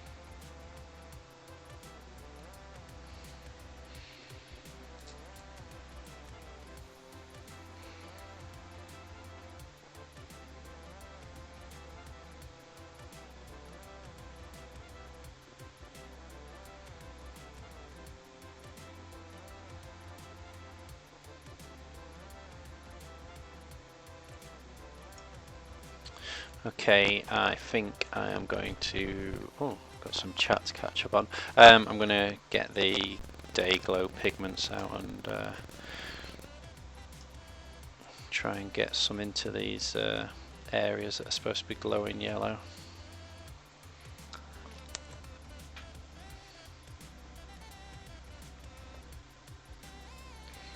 Yeah, definitely, Judge Gudge. I'd like to see what you can do with some non-GW stuff.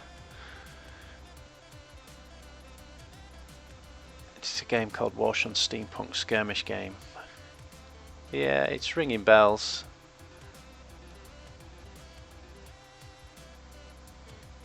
Ha! I'm the opposite, Swedish. I haven't touched GW in ages, and got tempted by the new Deathwatch Overkill. I've always wanted a Genestealer cult, so I couldn't resist when that came out.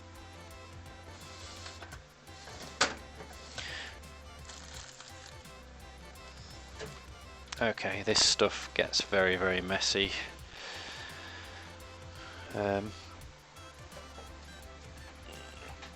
Hopefully you'll be able to see on camera how vibrant how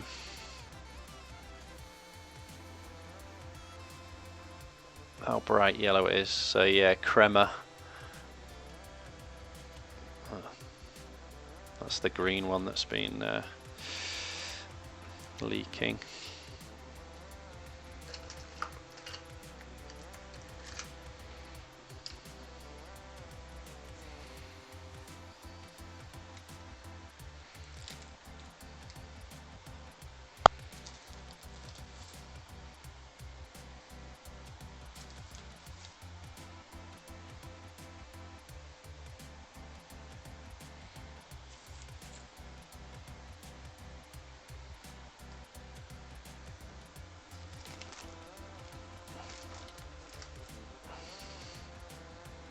covered in the stuff.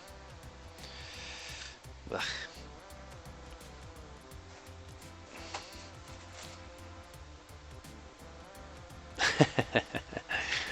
Trying not to look at the Gene Stealer cult.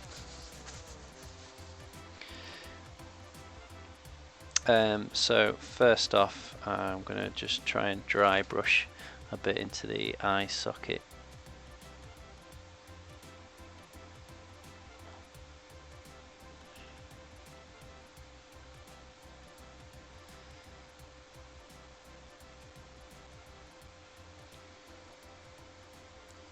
And his mouth.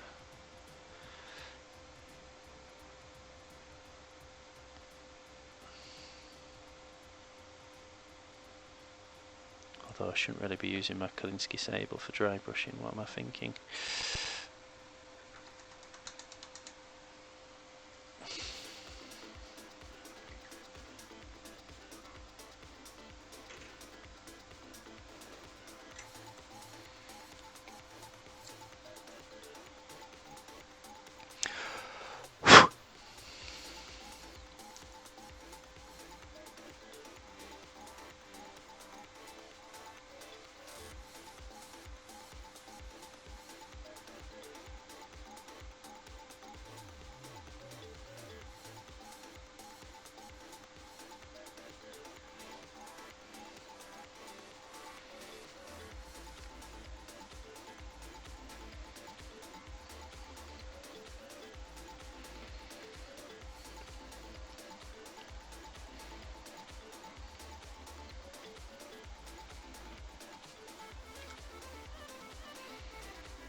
Yeah, not the Kalinskis.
So what do we think to the day glow pigments? Is it showing up on camera?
No, you probably won't over the camera. I was wondering that.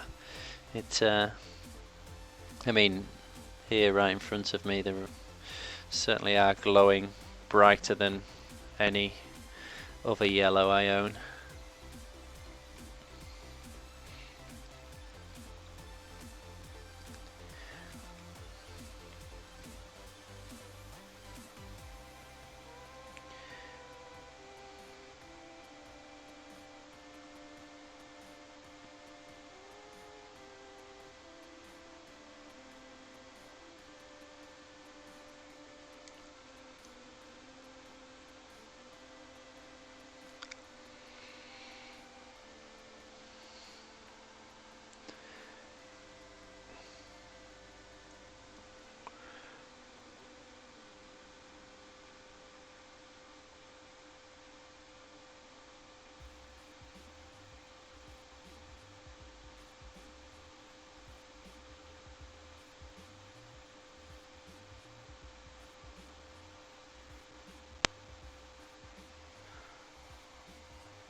So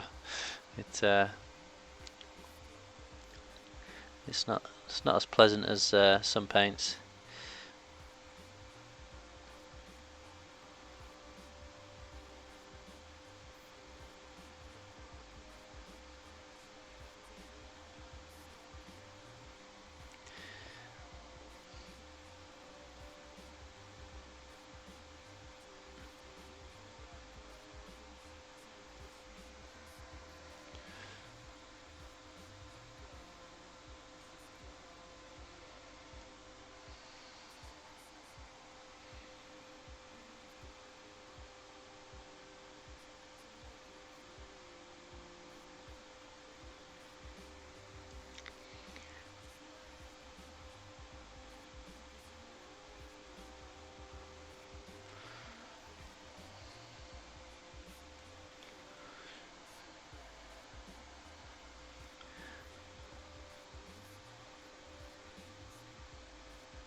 Metallics are the worst tasting ones.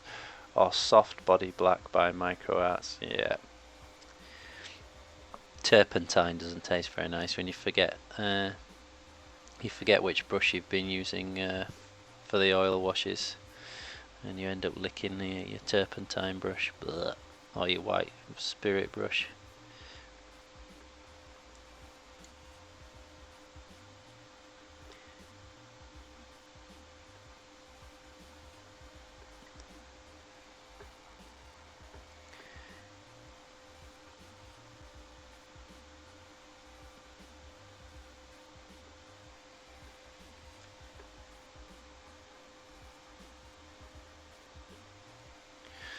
Okay, so I think I need to let those yellows dry and do some more applications.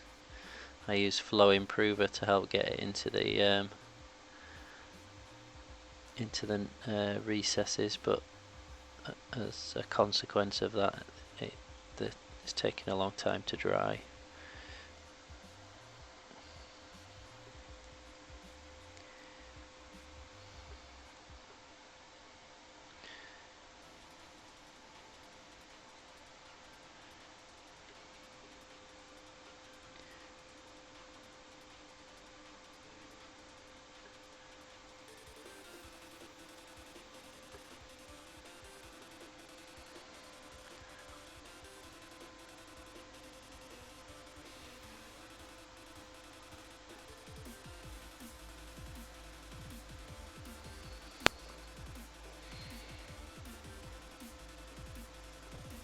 Dipping your brush in your whiskey or drinking your paint water. Definitely drinking your paint water.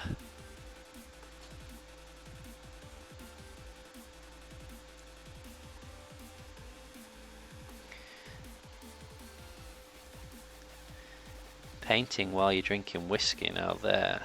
That is a man with some style. I take my hat off to you, Swedish brush liquor.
Good point, Swedish.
Very good, Sage.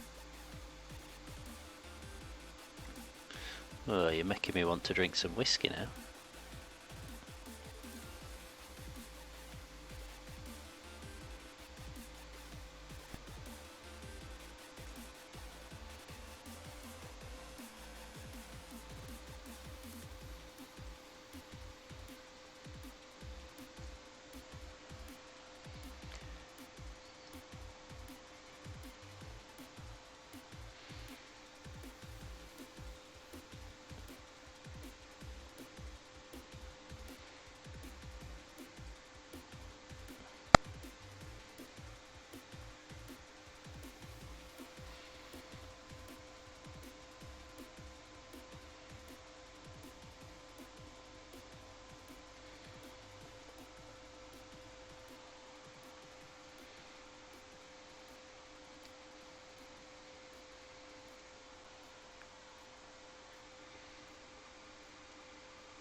Bloody hell, it's 11 o'clock already. I'll probably do another half an hour, guys, and then call it a night.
Whiskey and Windsors sounds great.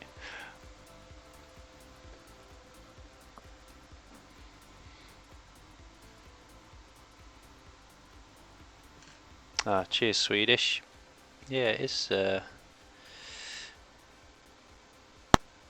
finally starting to look not too bad.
Favourite whiskey.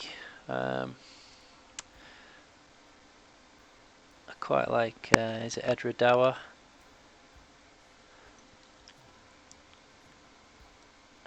What else have I had that I've liked? Talisker.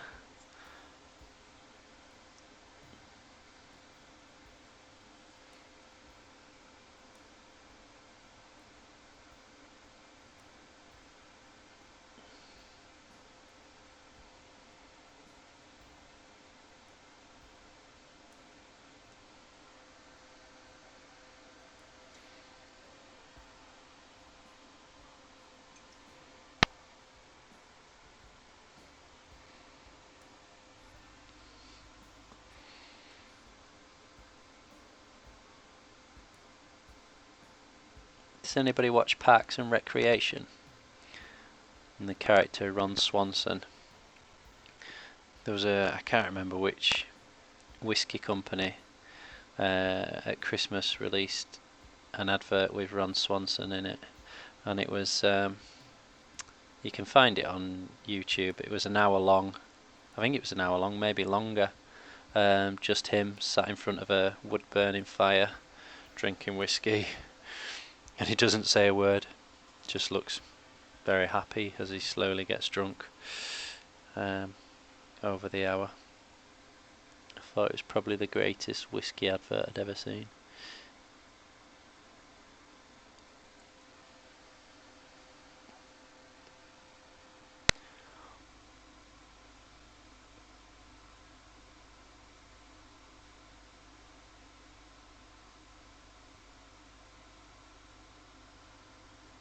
Lagofflin, yeah, I think you're right. Yeah, Ron Swanson is a bit of a hero.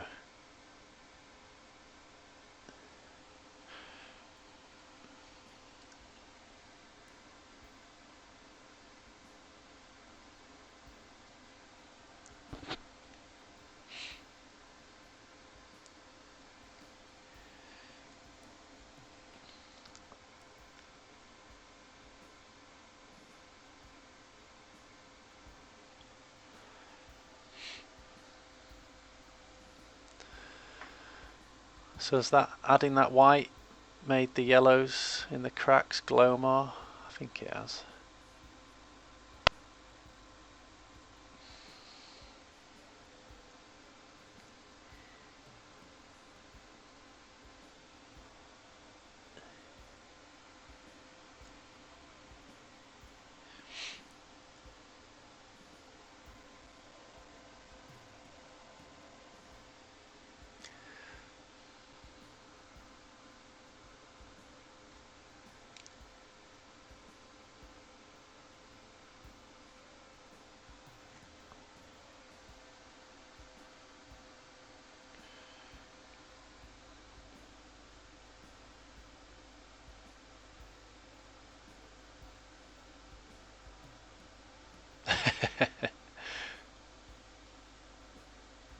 $10? I don't think it's 10 hours, is it? Maybe someone's stitched together one that just repeats itself. He didn't sit there for 10 hours, did he? Blew me neck.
Oh, thanks, Ace. Yeah, it's coming along.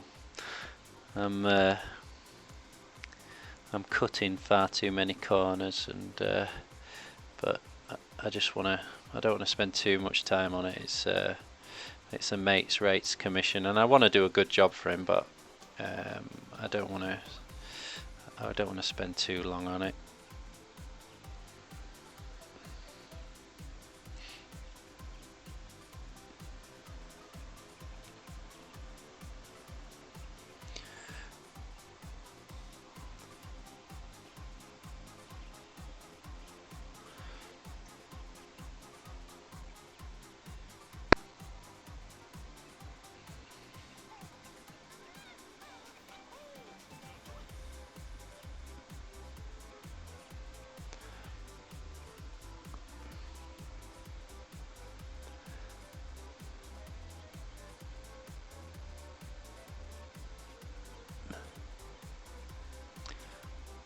Sorry, I'm holding my breath a lot.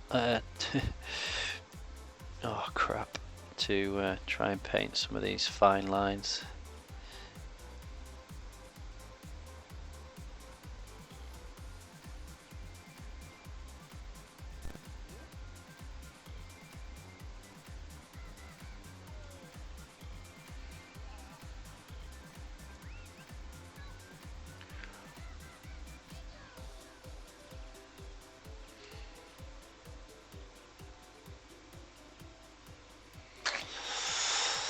How long have I been paint?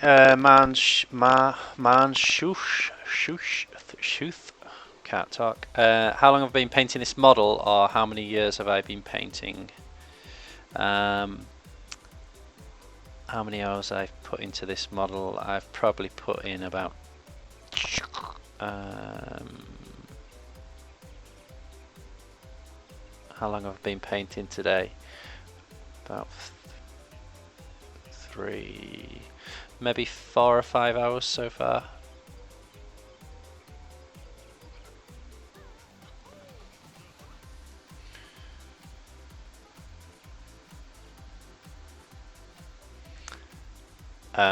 And I have been painting probably 30 years. Started when I was a really little kid, just painting toy soldiers. I remember, I don't know where you are in the world, but in the UK we have a regiment of soldiers called the Red Berets, and I used to paint red berets on the top of my plastic soldiers I had as a kid, and then one day this older lad moved in next door to me, and he was taught me how to play Dungeons and Dragons. So first introduced me to like fantasy miniatures, and then a few years later I met another one of his mates who had Space Hulk, and I've mentioned this on Twitch before, but I'll still never forget it. He had a miniature. He had a Terminator stood on like a metal mesh platform with a gene stealer hand smashing through the platform trying to grab the Terminator, and I think that was the moment that kind of turned on a switch on inside. It was like, I need to learn how to paint, because it was just totally inspired me, and I've never forgotten that model. So yeah, so ever since a little kid.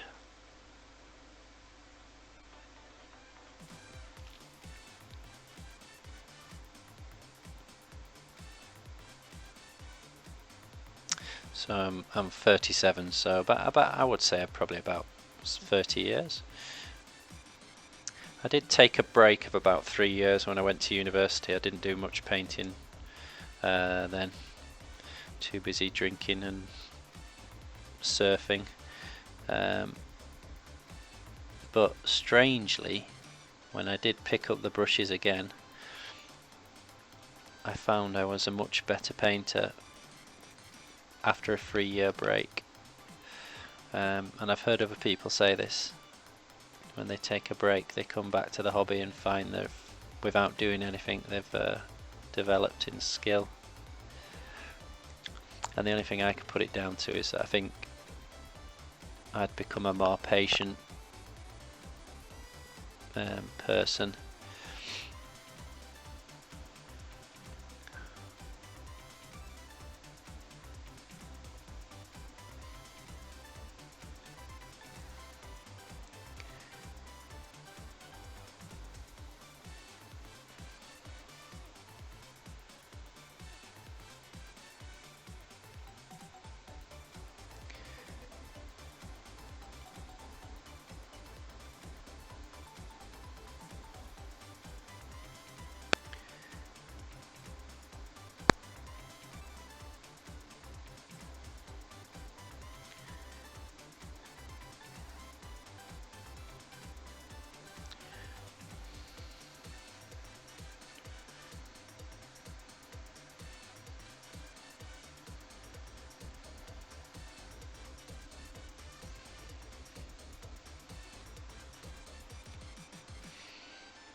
I think I need to put some more of that yellow into the recesses.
I think I'm going to let that dry now because I've used a lot of flow improver on that yellow day glow pigments to get them into the recesses. They're still really wet.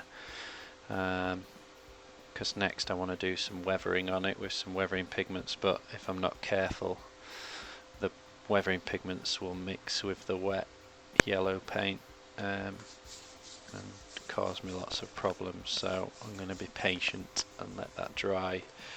So in the meantime, I'm going to get those bases out that I was working on earlier and see how they're coming along.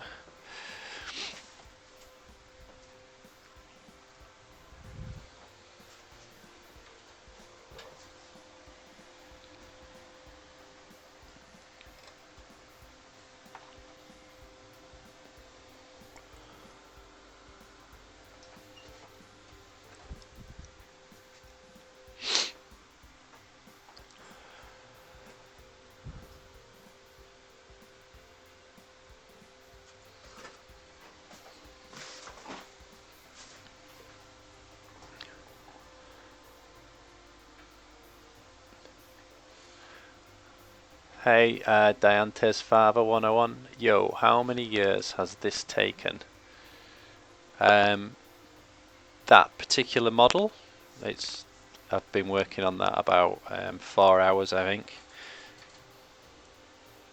I don't really understand your question. I'm not sure if these oils have dried or not. I think they have. Probably enough to. So I think I'm safe to matte varnish these now. And then I'll probably make that the last job of the evening. So I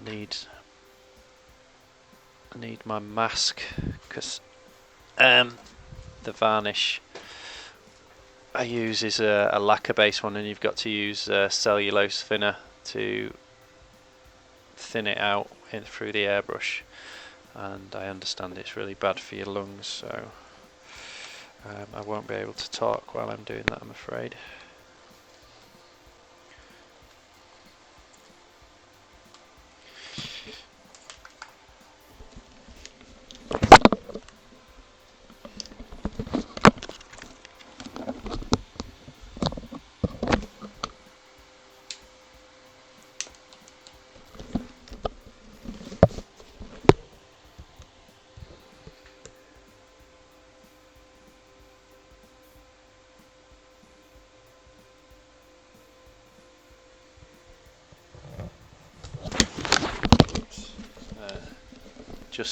Just to answer the Diante's Father 101's question, if you check the archive, I actually did a lot with the airbrush the other day, which speeds up things a lot. But yeah, just practice, I think. Being confident in knowing a lot of the shortcuts of how to make things look good, but doing them quite fast, which I've kind of learnt over the years. Hope that answers your question. Yeah, varnished lungs are not good, so I'm going to put my mask back on.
So I don't know if you guys can hear me, but as you can see, it's a very effective matte varnish. Very quickly, let me zoom out a bit, very quickly mattes them down.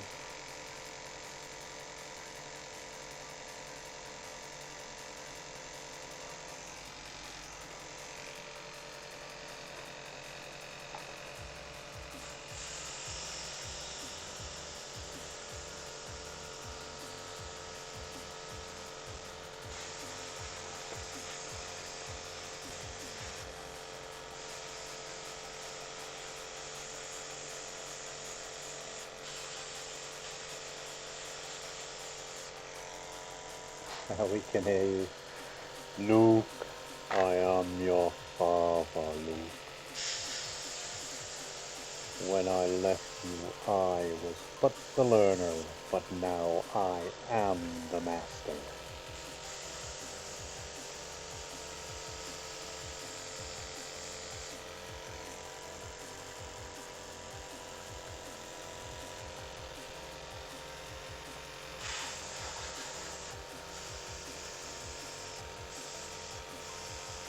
So it's a really good varnish this, and it's very, very cheap compared to the cans. I used to buy the cans, which were like a £5.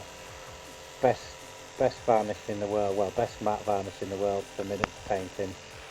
If you could liquidize a pro painter and turn them into varnish, it would be Tesla's dull coat.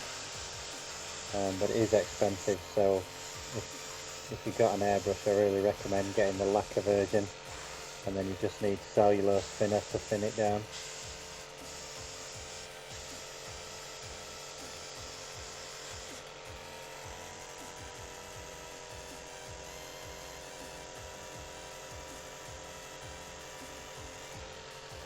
Yes, I'll run down how you clean it. Let me just finish varnishing these.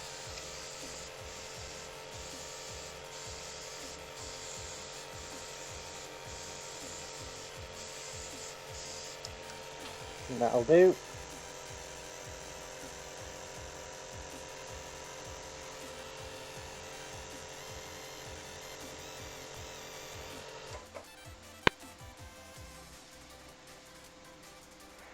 So I'm quite pleased with those. Right, cleaning it after varnish. Because this is a cellulose based, a lacquer based varnish, you need the cellulose thinner to thin it, but it can also clean it. So I'm just going to fire a load of this through it, to be honest. As simple as that.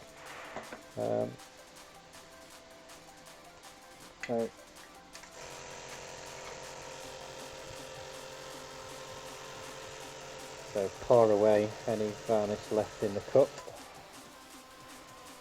and then just going to use a dropper to get some out.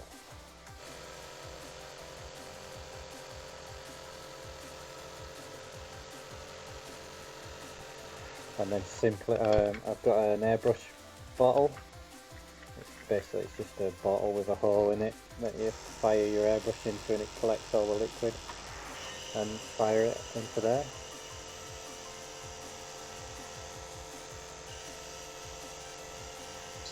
Have you used a Vallejo or Micro Art varnish? No, never. I've always used testers. Well, if I'm doing a large army or something like that, then I don't use testers because it's too expensive. I've used army painters varnish before. I once tried a Humbrol varnish, but it ruined the model, so I never used it again.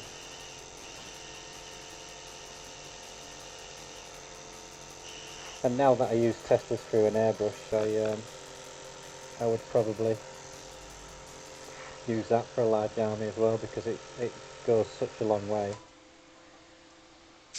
And that's clean now, really. I mean, my airbrush is quite mucky now from using it for the past few days, so I'm going to strip it down and put it in a bath of isopropyl alcohol. So if you're interested, I suppose I can do that on camera as well. Now you do have to be careful because isopropyl alcohol and cellulose can eat away at the rubber seals on your airbrush, so don't leave them in it for too long. You know, 20 minutes or so should suffice at the most. Don't leave it in there for a week like I do by accident sometimes. So that's just some isopropyl alcohol. So disconnect it from the hose. Right, this bit comes off, so just drop that in. This is the locking nut, so just undo that, which is stuck. There we go, and that releases the needle. This is the nozzle and the nozzle cover. Unscrew that, pull your nozzle out, drop them in, and then always take your needle and push your needle out through the... Obviously didn't clean it very well last time, it doesn't want to come out. So yeah, pull your needle out the front, look at that. Should have cleaned my needle, should have cleaned my airbrush better last time. So a big bit of primer. So always pull it out the front, because if I'd have pulled it out the back, all that gunk and paint would have been dragged through the entire airbrush. Take the cup off as well if you like, and then just leave it in there. I'll probably leave it in there overnight. Because my particular Harder and Steenbeck, who make this airbrush, they protect the rubber seals with PTFE or something like that it's called, so it can you can leave it in there for much longer than some other airbrushes.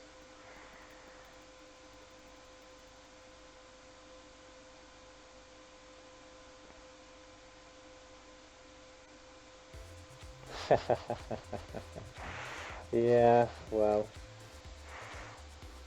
I should have learnt my lesson there, shouldn't I? Obviously not. I think take this off.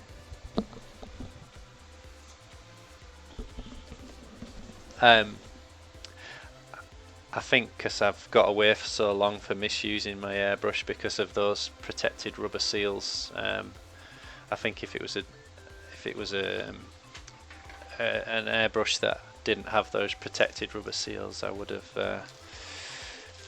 ruined it by now. Right, I think that's me for the night, guys. I don't think there's much more I can do, and I need to get some sleep. So thank you everybody for hanging out. It always makes the painting session much more enjoyable, having someone to chat to, and breaks the silences when I don't have anything to talk about. It's good to have people chatting to and sending me pictures and stuff. So unless there's any last minute questions, I think I'll stop the broadcast.